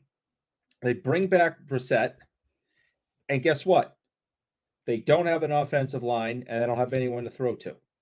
And everyone's shocked that he sucks and the Patriots suck. Oh, so let's throw some like 22-year-old kid in there that has absolutely no NFL experience and somehow he's going to fix all this. No, because you still don't have an offensive line and he has no one to throw to and he's going to get murdered. So learn to be a professional, keep working in practice, watch the film, get bigger, get stronger. And when the Patriots decide to pull their head out of their ass and actually put a decent product on the field, then give them a shot. There you go. Brandon, Okay. You had a question? Ask your question. Go for it. Does Aaron Rodgers turn it around and make the playoffs with the Jets? And does Sam Darnold have a legitimate chance of going to the Super Bowl? So the second one is Vikings no. Well, the reason I ask is them two played each other yesterday. Darnold did not have a great game. They did not. Vikings are still they're still undefeated. So Yep. That defense has been pretty damn good. Mm-hmm. Darnold's had a good start to the year. He wasn't too great yesterday. Aaron Rodgers, he's cool, calm, and relaxed and says, I forgot what his quote was during the interview when they talked to him, but there's rumors that the Jets may try to get Devontae. But is Rodgers just, I guess, washed up? Like, hey, that Jets team is good, and there's no reason. I mean, you have to blame Rodgers. 3 picks, you have to blame him. Listen, Brandon, I would never dream of blaming the darkness. And I would never even consider for a moment expressing any joy in his.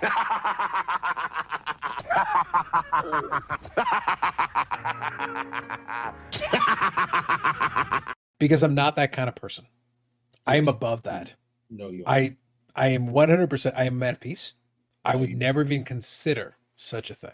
Yes, you would. The 3 interceptions made me laugh, but you know what the best part is? He got his 3 interceptions. He also surpassed 60,000 passing yards. No one is talking about that. Not one living soul has brought it up. I think I saw one article that vaguely mentioned it. It's like, yeah, he was kind of trash, but it did cross 60,000 passing yards. And your boy Derrick Henry got 10,000 rushing yards. Rodgers had 54 passing attempts in that game. Yeah, 22 targets to 1 wide receiver. Like, there's some quarterbacks that don't even throw the ball 22 times. And this one wide receiver had 22 targets. And yet they ran the ball 14 times in the game. Like, that one wide receiver had more targets than their entire rushing attempts. That's pretty insane. So all I'll say about that game, one quick thing, and then we'll finish off on a Deshaun Watson trivia. Little Deshaun Watson trivia to finish it up. But one quick thing about that game, I'll say is this. I want to see Darnold against the Jets defense is actually not bad. So it's one of those things where like I want to see if he, if he rebounds. I want to see what the next game looks like. Because we'll see how they end up playing in that one. Obviously he didn't play well, but they did win the game. I'd like to see if he rebounds. If he rebounds and has a better game, then we'll see what Darnold looks like. Look, I have nothing against Darnold. Look, I saw some Darnold cards, so I'd be happy to sell them.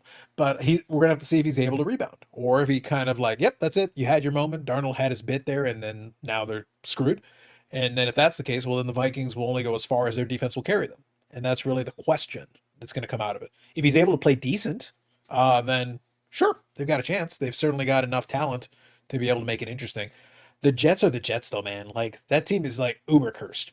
I suspect that Rodgers probably would have been okay last season. I question if with all that time off, if he's able to come back and be any good. Like, he was starting to struggle a little bit at the end in Green Bay. Like, he can still throw. He can make throws, but it's the consistency. Can he make throws with consistency? Can he actually make things happen around him? Is that something he's able to do? And it is the Jets. Well, we're going to have to wait. What took you so long to get to that? I'm sitting here waiting for We're that. giving proper analysis here, Eric. I'm a doctor. No. Well, we're going to have to wait. The question an hour ago was, does Aaron Rodgers have any chance to turn this thing around and make the playoffs? Your answer should have been, no, it's the Jets. Done. You are questioning his darkness powers. Diatribe for that went on for an hour and a half. No. Have you been in the darkness, Eric? It's the Jets. No. Have you been in the darkness? We're going to have to wait on Darnold because the Vikings have a bye week. They do have a bye week. I'm going to tell everybody right now the game I am interested in, not just because I'm a Ravens fan, but the Ravens play Washington. The Beltway battle. The commies. They play the commies. The Beltway battle, and that team is looking pretty damn scary good as well. So the commies have been good. Game. Yeah, the commies have been good. Oh, commies. Now, speaking of bad against the commies, the Cleveland Browns, Deshaun Watson had himself another, let's say, performance. We'll say performance against the commies. So let's use my new favorite stat in football, the QBR. Gentlemen, on a scale to 0 to 100, 100 being perfect, 50 being average, what do we have for Deshaun Watson against the commies? Well, I know Jerry Jeudy, who's on my fantasy team, didn't do shit. And he had been decent for a few weeks. I'm going to go with an interesting, spicy number of 12.6. 12.6. Again, Eric, 0 to 100, 50 being average. What does Deshaun Watson do against the commies? 7. Ooh, spicy. We are doing Price is Right rules. So Eric wins 8.5. Under 10 again. D-Shot. The $230 million man does it again. They will never escape that contract, Brandon. There might be they will only never one escape. person that can suck more and still keep their job, and that's a weatherman. Yeah. It's so bad. He's just so bad. Yeah, Like, he's not getting. Listen, nobody in the United States of America will give him a massage, and he's very tense, and he needs a massage, and nobody in the United States will give him a massage. So that's the issue. Back when he was getting regular Allegedly. Allegedly. No, I'm just saying. Listen, Back when he was getting regular massages, he was the star of the league. Now all I gotta say, nobody will give him one. He's very tense, and he's not playing well. all I want to say is I want to finish with, well, originally I was going to say 2 thoughts, and now I'm going to say 3 thoughts. 3 thoughts. Number 1, how much is famous Jameis angry that he cannot get in, they cannot get on the field with this trash, with this dumpster fire out there? He's like, dude, I threw 30 touchdowns once with 30 interceptions, but that's not the point. The point is, 30 touchdowns, man. 30 touchdowns. And I got LASIK, so I fixed my eyes. So, number 1, he should be offended. I'm offended for Jameis that he cannot get on the field with this dumpster fire out there. Second, I'm convinced that with the owner having been the one basically made the call to bring in Deshaun, he could have a negative QBR, which I don't think is actually possible. And he might still be out there. But to your point, so point number 3, Eric, given that he's pretty much, throwing bad money after good, and he's that deep in, and he cannot get himself out, and he's double down, triple down, quadruple down, Eric, if the issue is that the man cannot get massages, he will fly him to Bangkok. He will fly him to whatever country will give the man a massage. Whatever it takes, Eric. No cost is too great. He's very tense. And, that's all he needs. He needs a little massage, and it's all going to be better for the poor bastard. And also, Cleveland will never get rid of that contract. He's a human trash, and, I hope he breaks his leg on the next play. But that's just my opinion.